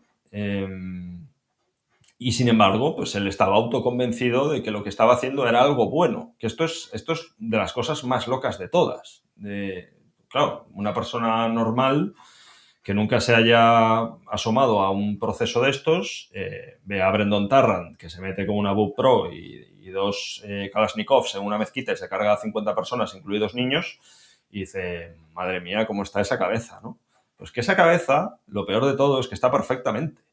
Esa cabeza funciona perfectamente. No es ningún loco, no es ningún desequilibrado, no tiene ningún problema químico a nivel neuronal, etc, etc. Lo que pasa es que ve la realidad y ese sentido común de un modo completamente distinto a como lo percibes tú, ¿no? Está autoconvencido de que, bueno, de que vivimos una invasión, algún tipo de genocidio blanco, genocidio blanco no, genocidio, ¿cómo le llaman? No, quería decir blanco, pero a ver, genocidio light, para que nos entendamos, que no es cámaras de gas y a los blancos nos meten ahí, no, que es algo más lento, que lleva más tiempo, no nos damos cuenta, pero por medio de la inmigración la raza blanca está en vías de desaparecer. Además esto es algo que se lleva diciendo 80 años. O sea, los nazis de hace 80 años ya decían que aquella generación de blancos era la última, ¿no?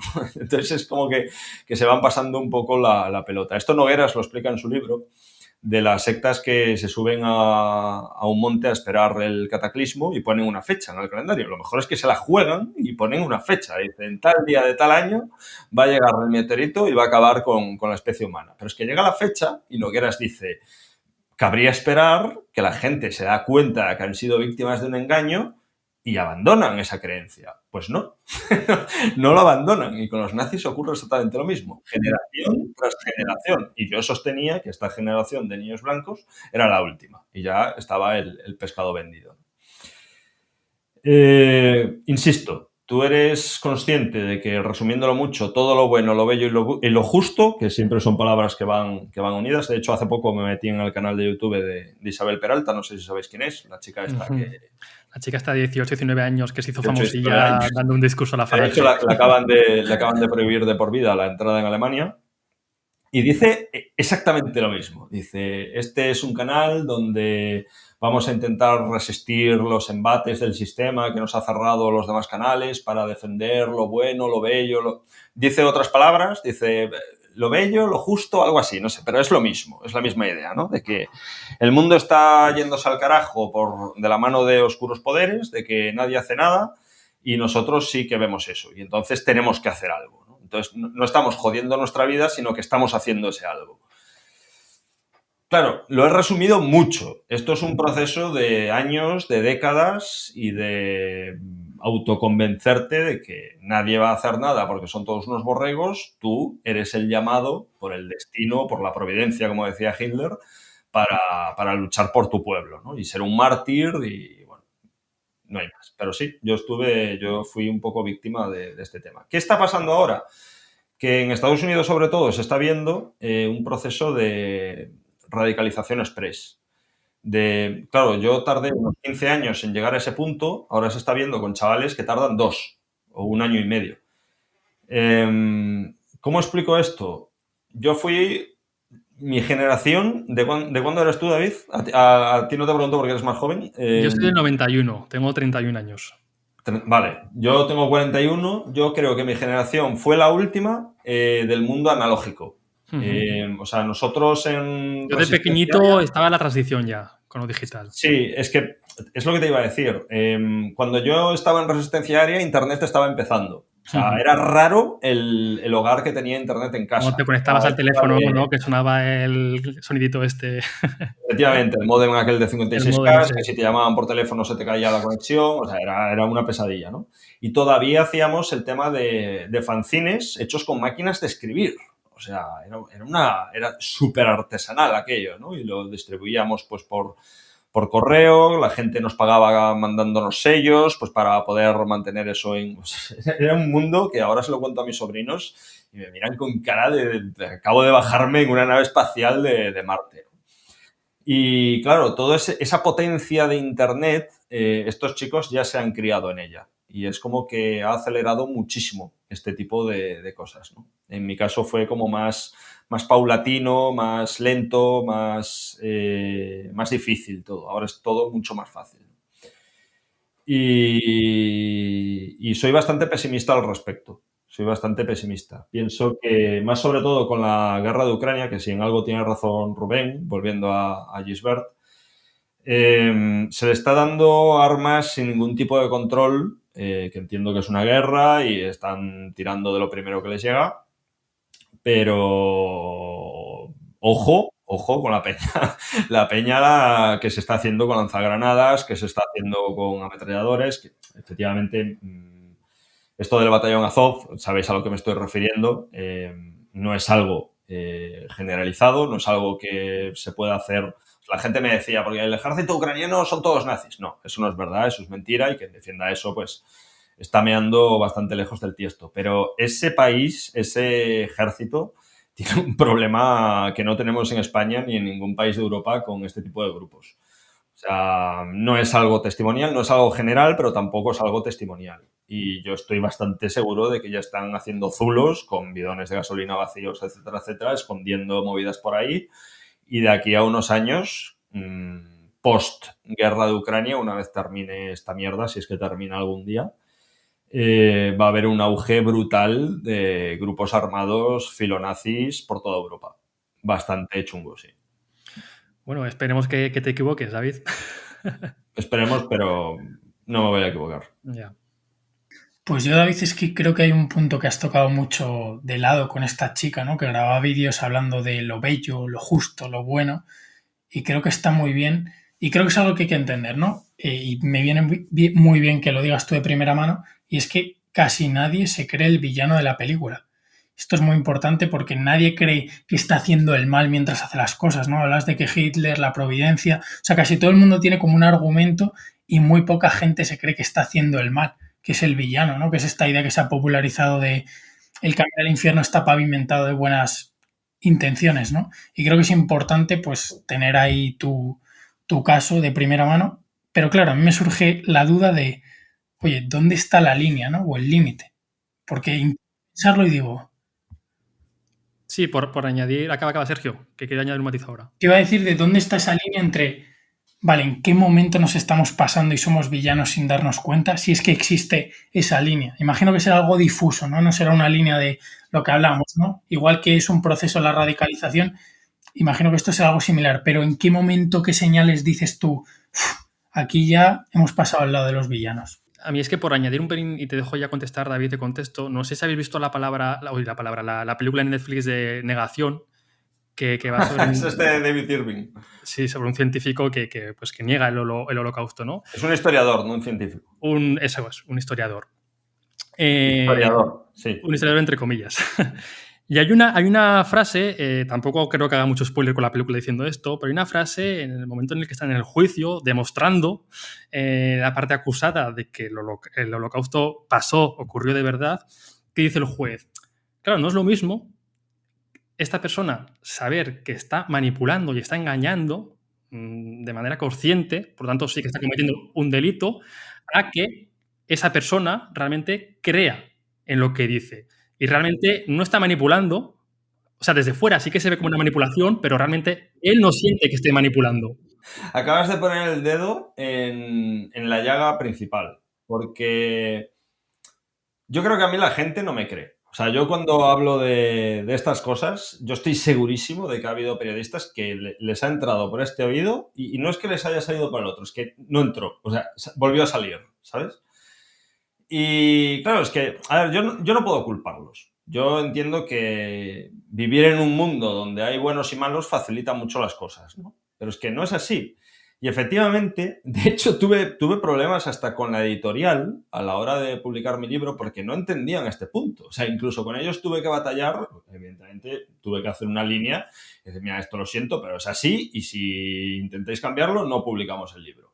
Y salió pues como yo quería, ¿no? Y es que es tal cual. O sea, no es gente que sabe que el holocausto tuvo lugar, pero se inventan que no para vender libros o para coger... No. Es que eso no existe. Eso es mentira. Es gente que verdaderamente... O sea, es que no voy a decir ni que cree. Sabe que el holocausto no ha existido y saben que enseñándoselo a otras personas les está haciendo un favor. Esto es lo que más se le hace bola a la gente de entender. ¿Por qué? Porque le rompe ese punto de que son malhechores que le lavan la cabeza a personas que pillan por ahí despistadas y se aprovechan de ellos pues para sacarles dinero, etcétera, etcétera. Claro, eso en las sectas existe. Gente, ¿no? Que está ahí pues para robar dinero, para quedarse con firma aquí, que esto es por Dios y se quedan con su casa. Esa gente existe. Pero en estos círculos, en estos embrollos, no es de ese modo. Yo nunca me he encontrado a un Pedro Varela o un peso pesado de estos que me diese por sospechar que, ostras, este tío igual... Que no. Es como la peli esta de American Story X, ¿no? Que el Cameron Alexander, que cogía a los chavales que estaban hartos de pillar palizas de bandas de latinos y de negros y les comía la cabeza y luego los mandaba a hacer acciones ahí que a él le beneficiaban, ¿no? No, esa figura no existe. Y creo saber lo suficiente de cómo está la cosa en España. No te voy a decir que en Alemania no haya alguno por ahí perdido, pero en España esa figura no existe. Es que creo que este punto es esencial a la hora de entender todo esto y a la hora de ser curiosos, como hemos dicho antes, y acercarnos a esa verdad. Entender que esta gente, la dualidad del ser humano, ¿no? Que habla Arturo Pérez Reverte en Las Guerras. Claro. Y lo que decía tu compi es fundamental. O sea, y además es que empieza así desde el principio. O sea, yo me autoconvencí de que yo era el bueno de la película con 15 años. Con 15 lo seguía pensando con 20, con 25, con 30, con 35, etcétera, etcétera. O sea, tú siempre te ves a ti mismo como el bueno. Claro, me preguntaba de cuándo se establece esa línea, ¿no? En mi caso, la vi más o menos. Y fue ahí, yo creo que este episodio que voy a contar ahora tuvo bastante que ver en que cierta tuerca que llevaba toda la vida girando hacia adelante, pues empezase a girar hacia atrás, ¿no? Y chocase ahí un poco con todo el mecanismo, saltasen algunas chispas. Fue cuando empezamos a hacer reuniones porque, claro, después de toda una vida entregada a la militancia, no habíamos hecho nada, ¿no? Es como que, claro, evidentemente no era por culpa nuestra, sino que la gente tenía el cerebro demasiado lavado y no escuchaba. Entonces, si no es por las buenas y tú sabes que vamos directos a un precipicio, ¿habéis visto la película de Ha vuelto? Os la recomiendo. O sea, es una película está basado en una novela de que Hitler se despierta en el año 2016 en Berlín. Pero Hitler, lo último que recuerda es que estaba en el búnker escuchando los cañonazos de los rusos a 20 kilómetros más allá del Elba, ¿no? Del río Elba. Y claro, él no sabe dónde está, él está flipando y se encuentra pues la gente por la calle, todo lleno de tiendas turcas. Y veo que el Imperio Otomano al final ha tendido lazos con el Tercer Reich, no sé qué. Entonces hace una crítica, ¿no? de la sociedad actual alemana desde la perspectiva de Adolf Hitler, ¿no? ¿Qué pasa? Que la gente lo toma por un cómico, un tío que va disfrazado por ahí, y ¿qué pasa? Que habla muy bien, sigue siendo un genio de la oratoria, y lo fichan para la televisión y le dan un espacio, ¿no? Y ahí da discursos, da los mismos discursos que daba antes, y ves como que lo hace muy bien en la película, cómo se va extendiendo por YouTube, por las redes sociales, la gente flipando, de joder, pues algo de razón sí que tiene, no sé, va ganando seguidores de nuevo, ¿no? Y una de las cosas que dice es eso de que vais directos hacia un precipicio y no sabéis verlo, pero yo os enseñaré a verlo, ¿no? Y este es el tema fundamental que me doy cuenta de que es una idea bastante recurrente, pero es que es la clave, ¿no?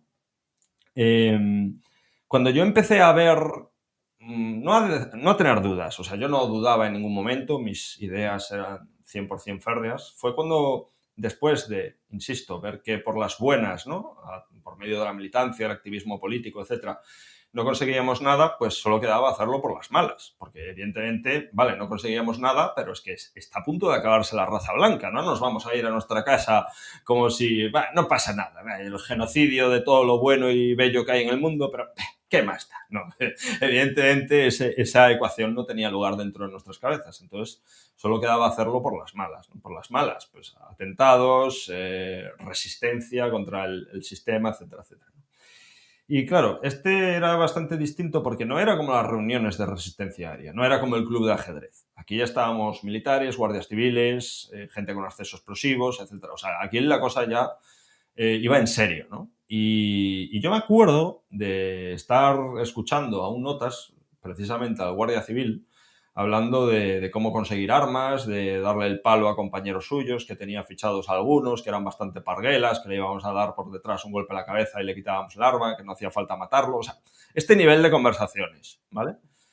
Y claro, ahí, estando yo, siendo una persona, insisto, que antes lo habéis comentado, lo hemos pasado un poco por encima, que yo estaba a años luz de estos que salen a dar palizas y todas estas cosas, que no era una persona donde la violencia hubiese sido protagonista en mi vida. Sí que había participado me había registrado a la policía 1000 veces, había participado en enfrentamientos, pero siempre con motivaciones políticas, ¿no? De activismo, de manifestaciones, de actos, de tomar las calles, para que nos entendamos. Claro, esto era como subir un escalón. Bueno, ¿qué coño? Subir un escalón. Subir una escalera entera, ¿no? Y empecé a plantearme, y te estoy respondiendo ya la pregunta que me has hecho, de, hostia, ¿esto va en serio? O sea, de verdad, ¿esto es lo que tengo que hacer? Había veces que no lo veía muy claro y había otras veces que esto es lo que hay que hacer, otros muchos murieron antes que yo, es mucho lo que está en juego. Recordaba pues frases y citas de Hitler, ¿no? De cuando la raza está en juego, toda consideración personal carece de valor. O sea, vamos, venga, hay que hacerlo. Por la raza, por Europa, por el Führer. Me leía un libro de cómo los chavales de las juventudes hitlerianas inmolaban contra los tanques americanos. Bueno, bla, bla, bla, bla, bla, bla, ¿no? Pero había otras veces que no estaba la cosa tan clara. Y aquí es donde tenemos que hablar de un personaje que no ha salido en toda la charla, que era la única persona con la que yo tenía contacto fuera de este mundo, ¿no? Además fue una amistad de bastantes años y era el único ser humano no nazi, no radicalizado, vamos a hablar con más propiedad, con quien yo tenía relación. En mi libro le llamo Miguel, es un nombre ficticio, evidentemente, y digamos que fue la persona con cuyas conversaciones yo sé que está ahí la clave de cómo desradicalizar a una persona. Ojo, no el santo grial, porque eso no existe. O sea, no hay, o sea, yo sé que por mucho que averigüe, que investigue, de aquí a 10 años no voy a parir un manual de cómo desradicalizar a una persona. Eso es imposible. O sea, eso no. Habrá cosas que sirvan con alguien que no sirvan con otro alguien, ¿no? Tiene que ser siempre individualizado. Evidentemente sí que habrá algunas cosas que más o menos funcionen con todos, pero serán las que menos, no me cabe la menor duda, ¿no? Y este chaval utilizó algunas cosas de las que yo soy consciente, de otras no. Tampoco puedo averiguarlo porque a día de hoy la relación entre los dos está muerta totalmente. Pero lo pongo en práctica cuando me entra algún nazi, que lo veo no demasiado, que el velo del odio no es demasiado insalvable, intento pues poquito a poco acercarme, hablar con él. A algunos los bloqueo de inmediato y ya digo, aquí no hay nada que hacer, pero con otros es como que les destino cierta cantidad de horas, ¿no? Y no voy a decir que tengo la clave, no, pero algo he conseguido, algo he conseguido. Insisto, esto es un proceso de años y yo creo que hay ventanas de desradicalización. Hay momentos, o sea, la mayor parte del tiempo en la vida de una persona así es de una seguridad absoluta, de una armadura de adamantium, para que nos hagamos una idea, pero hay veces, y yo creo que Miguel percibió esta ventana de radicalización en mí. O sea, yo creo que él estaba acostumbrado a verme como una persona súper vehemente, que daba un golpe en la mesa, que siempre hablaba con mucha autoridad, por qué no decirlo así. Y yo creo que por primera vez me vio en plan de como que trastabilleaba, ¿no? Como que, hostia, Miguel, pues la verdad es que no le hablaba de estas cuestiones, evidentemente, pero debió ver algo, ¿no? Y dijo, mira, o ahora o nunca. Se la jugó mucho, se la jugó muchísimo. De hecho, yo creo que hizo una mala elección con el libro que me dio. Él sabía que si me lo daba sin más, me dio un libro que fue la primera vez que yo rompí el sesgo de confirmación. La primera vez en 15 años o más. No sé cuánto tiempo llevaba leyendo únicamente este tipo de literatura. Y yo creo que debería haber utilizado algo más sutil, algo no tan opuesto, ¿no? Primero me hizo jurar por mi honor, porque bueno, yo la palabra honor la llevo tatuada por 80 sitios en el cuerpo. Claro, cuando tú defiendes lo bueno, defiendes también lo honorable, lo honesto, todo eso, está relacionado, ¿no? Y tras una breve batalla, pues porque me podía la curiosidad, le dije, va, venga, que sí, que te lo juro, que voy a leer el libro, sea lo que sea. Claro, cuando lo quité de la bolsa en la que estaba, pues no me salió ahí un charco de David debajo de que me estoy derritiendo porque, vamos, no sé. Salía Marx en la portada y era crítica a la economía política. No se me olvidará nunca el título. Es un Marx para tontos, escrito por un tío que sabe mucho sobre Marx, ¿no?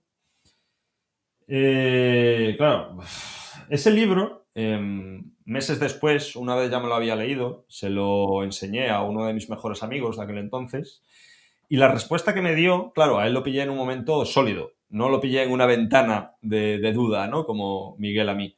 Y me dio la respuesta que yo le debería haber dado a Miguel en caso de que no estuviese en el momento de duda que me cogió. Que fue, ¿qué cojones haces con esa mierda de libro en la mano? Esa es la respuesta tipo de cualquier persona muy metida en estas coordenadas. Pero yo me lo leí. Me costó mucho. Fue una batalla... Mira, tardé 2 años en dejar de fumar. Fue una batalla brutal contra el tabaco. Esta fue peor. O sea, leerme ese libro fue... Es que además...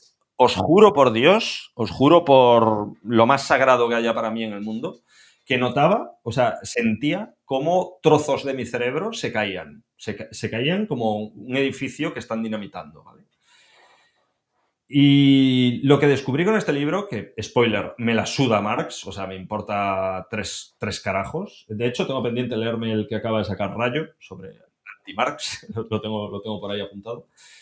Lo importante de este libro, hemos hablado de los sesgos, hemos hablado de la disonancia, toca hablar de las falacias del hombre de paja, que esto es fundamental. Esto Rubén lo hace constantemente, Roma Gallardo lo hace constantemente, yo lo hacía constantemente y seguramente lo sigue haciendo y no me dé ni cuenta, seguramente.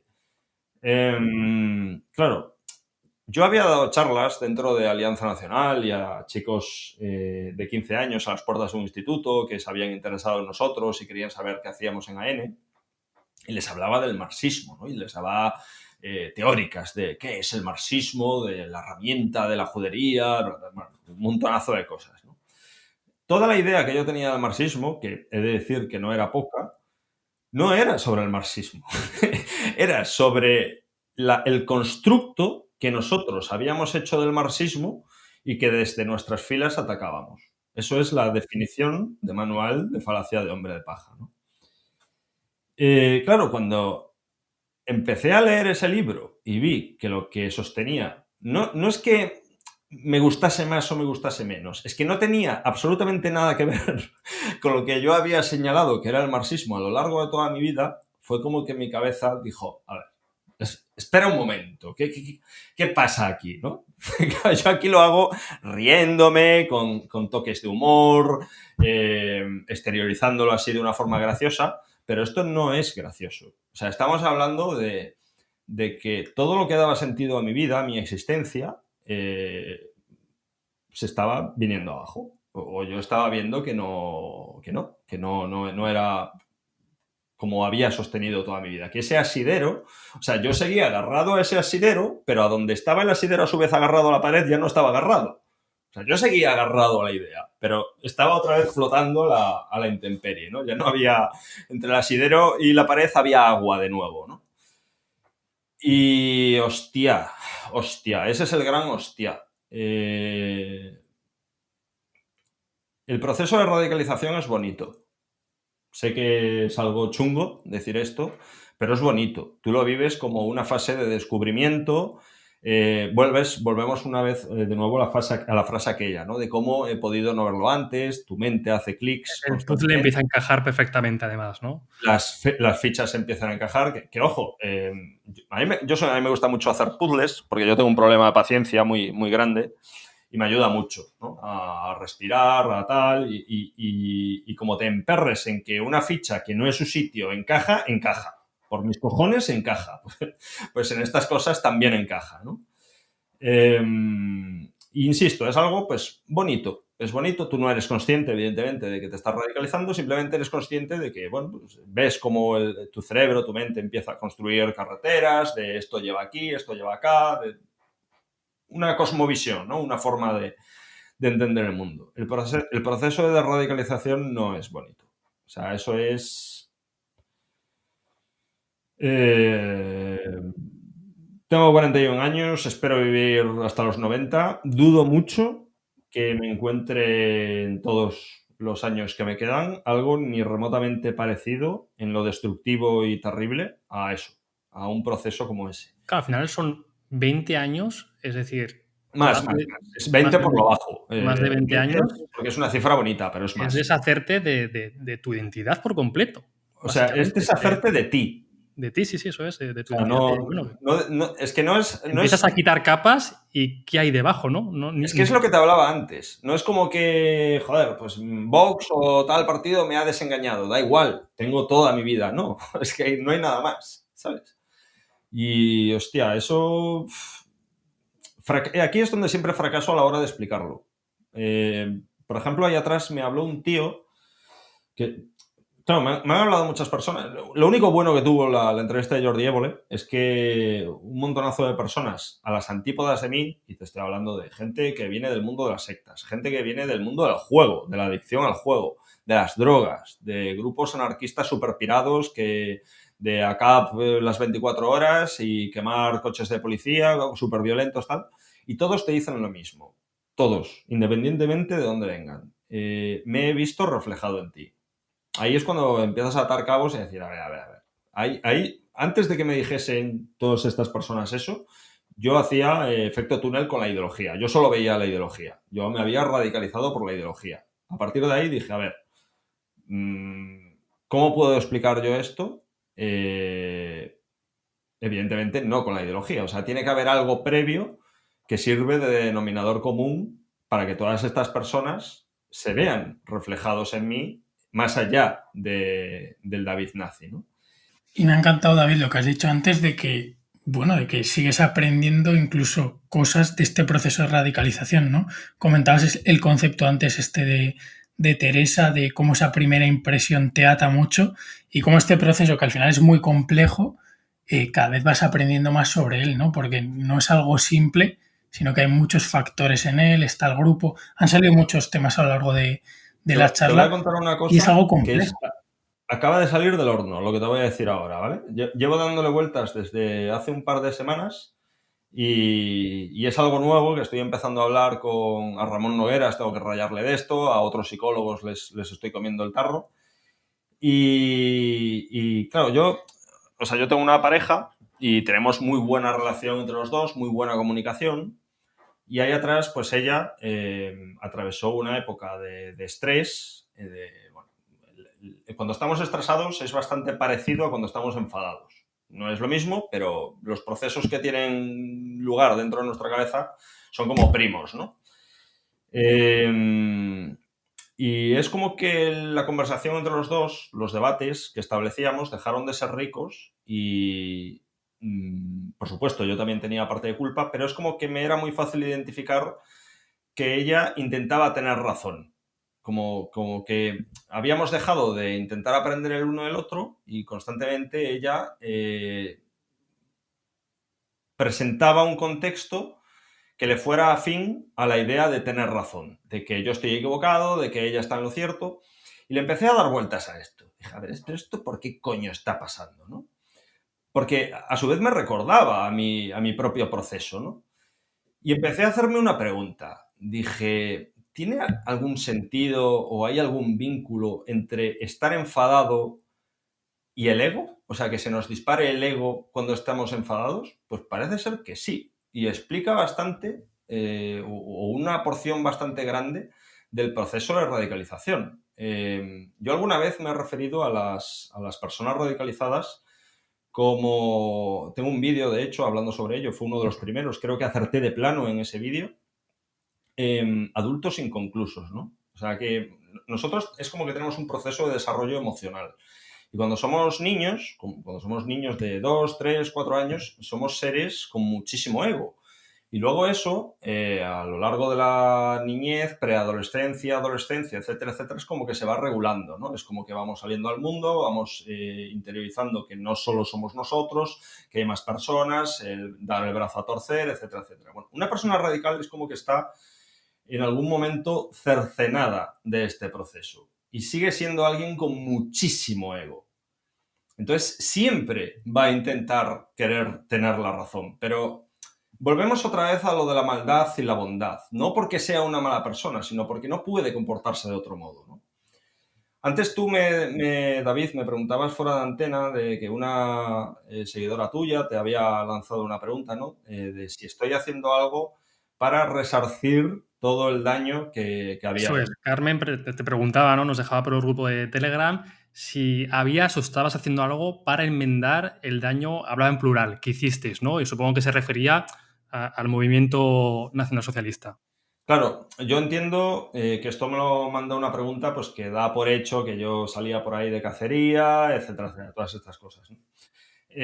Partamos de la base de que yo, gracias a Dios, y de hecho seguramente si fuese de otra forma seguiría ahí dentro, porque la culpa sería demasiado poderosa como para permitirme salir de ahí, no he hecho nada verdaderamente grave. Es decir, yo tengo amigos que han dejado a Peña en silla de ruedas, otros que han matado a alguien, etcétera, etcétera.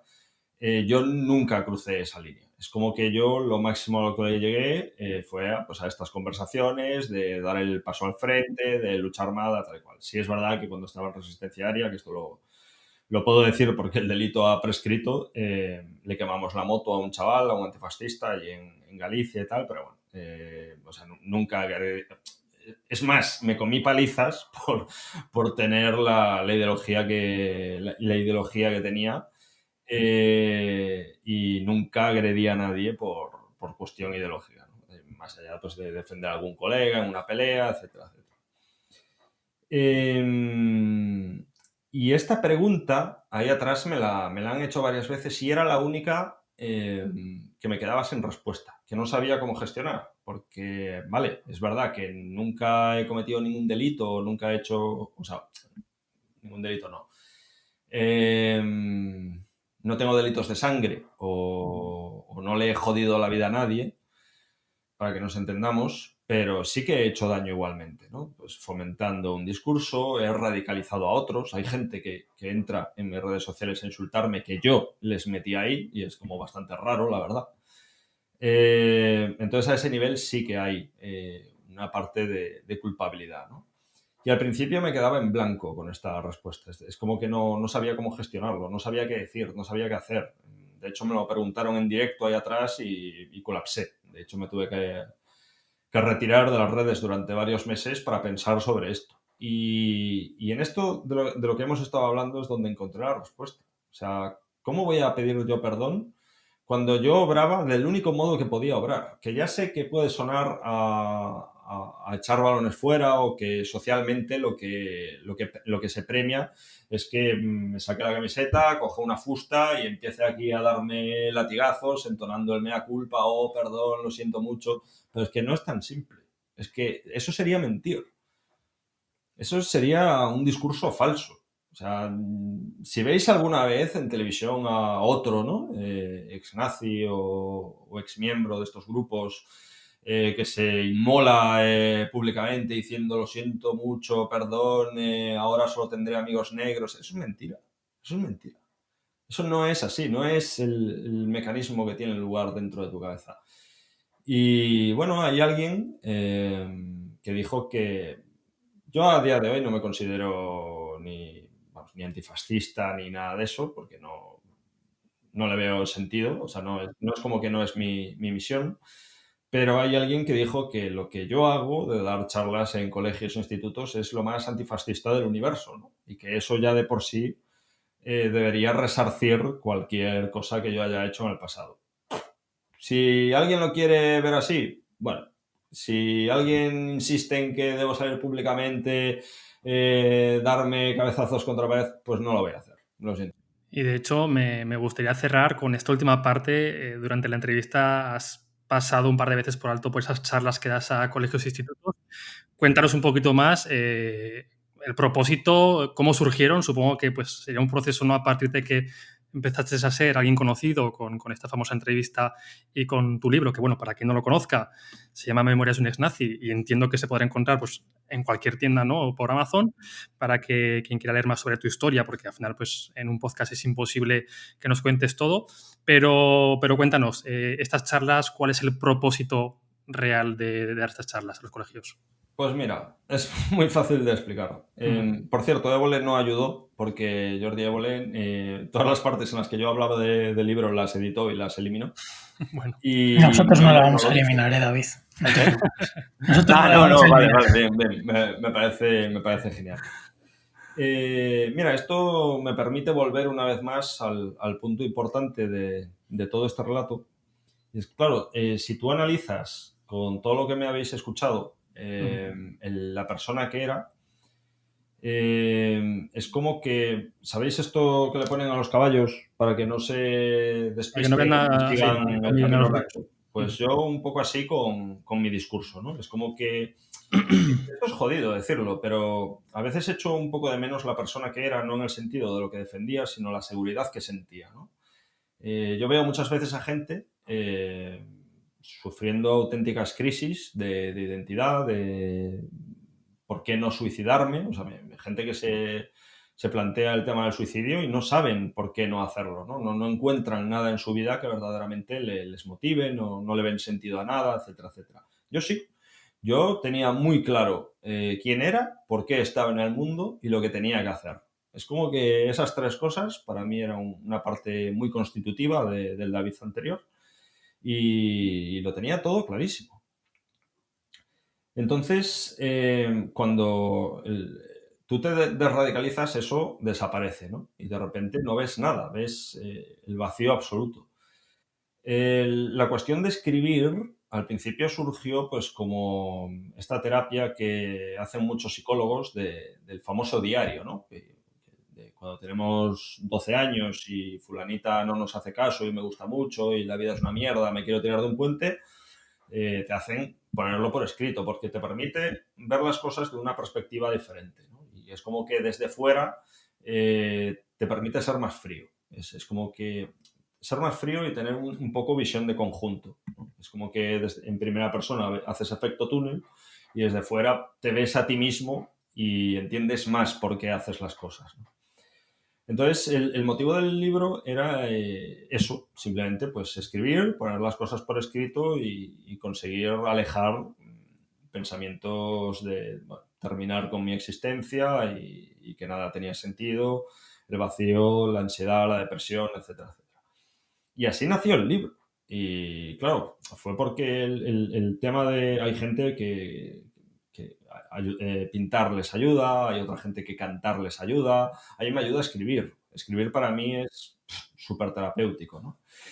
Y cuando me quise dar cuenta llevaba ya 50 y pico páginas. Y la persona que me lo había sugerido, que es una amiga, que con esa sí que seguimos siendo amigos a día de hoy, gracias a Dios, me dijo, ostras, pues, ¿y no te has pensado que con toda la información que tienes y esto que has escrito, podrías construir un libro que ayudase a la gente? Y porque verdaderamente ella me lo decía, y es verdad. O sea, tú es como que dentro de tu cabeza, otra cosa es que yo sea consciente o no, que no lo soy, pero es como que dentro de tu cabeza está el genoma del radicalismo, ¿no? De cómo se radicaliza una persona y cómo se desradicaliza. O sea, están un poco las dos vertientes. Y el Memorias de un ex-nazi fue torpemente, porque si lo escribiese ahora sería distinto. No es que esté mal, ojo, es que está incompleto, ¿no? Es un poco como las leyes de la física. O sea, la ley de la relatividad general no invalida las leyes de Newton, las completan, ¿no?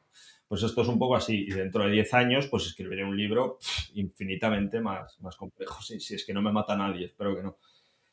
El tema de las charlas era el siguiente paso. La misma persona me lo dijo, joder, porque imagínate que un día, claro, todo esto ha pasado, que es lo bonito, ¿no? Que un día publicas un libro y además tienes la ocasión o hay colegios que te llaman pues para que hables con los chicos y llega el día que un chaval se pone en contacto contigo y te dice que gracias a ti no cruzó determinada línea. Eso ya ha pasado y es, spoiler, lo más bonito que me ha ocurrido en esta nueva etapa. Ese es el propósito. Ese es el propósito. Eso es lo que, no solo el propósito, que queda muy bien decirlo así, pero es que es también lo que da sentido a mi vida. O sea, una vez se cayó lo que daba sentido a mi existencia, que era luchar contra la jodería internacional, necesitaba colocar algo allí al fondo, un objetivo por el que vivir. Yo no sé vivir de otra forma. O sea, me he acostumbrado a eso y desgraciadamente, por muchas décadas que pasen, dudo que sea capaz de deconstruir eso. Eso sigue siendo vestigios del radicalismo. O sea, yo necesito ver algo allí a lo lejos, un objetivo, para perseguirlo y dar sentido a mi vida. No puedo vivir de otro modo. Y es lo que estoy haciendo a día de hoy. Es decir, me quitas el libro, me quitas las charlas en los colegios y me vuelvo a tirar por una ventana. Pues mil gracias por tu sinceridad, por tu honestidad en este podcast y bueno, mucho ánimo con esas charlas. Creo que merecen mucho la pena y creo que a más de uno nos hubiese venido bien que con esa edad en la que... A mí, desde luego. Sí, creo que a la mayoría de hecho, nos cuando hubiese las venido doy, bien. me gusta imaginarme a mí entre esos chavales observándome. Sí, desde luego. Es una edad que es muy fácil, ¿no? Que cualquiera de estas ideas se cuelen por esos agujeros que tenemos. Mil gracias, David, de verdad. Bueno, la gente lo vuelvo a repetir. El libro que tienes, Memorias de un ex-nazi, lo pueden comprar en cualquier tienda o en Amazon. No sé si tienes alguna... Has comentado antes que tienes un canal de YouTube. Pues si la gente quiere seguirte en alguna red social. David Saavedra, pero lo tengo parado. Hace como varios meses que no subo ningún vídeo. Estoy en una época un poco chunga porque mi perrita, que fue la que estuvo siempre conmigo en todo este proceso, falleció hace unos meses y que no levanto cabeza con ese tema. Y bueno, a ver si en un tiempo consigo volver otra vez al bucle de la creatividad y puedo seguir sacando contenido. Bueno, pues lo siento mucho por tu perrita, David. De todas formas, dejaremos todos los links en las notas del episodio para quien te quiera seguir un poquito el rastro. Y una vez más, mil gracias por dedicarnos tu tiempo y te mando un fuerte abrazo, David. Ha sido un placer escucharte, David. Ha sido un placer y me he sentido súper a gusto. Espero que lo que hemos hablado aquí le sirva a la gente. Estoy seguro de que sí. Un abrazo, David. Cuídate. Si te ha gustado este episodio, compártelo. Puede que a alguien le sirva. Y si quieres estar al tanto de todo lo nuevo, no te olvides de seguirnos en redes sociales y en nuestra web, elrincondeaquiles.com.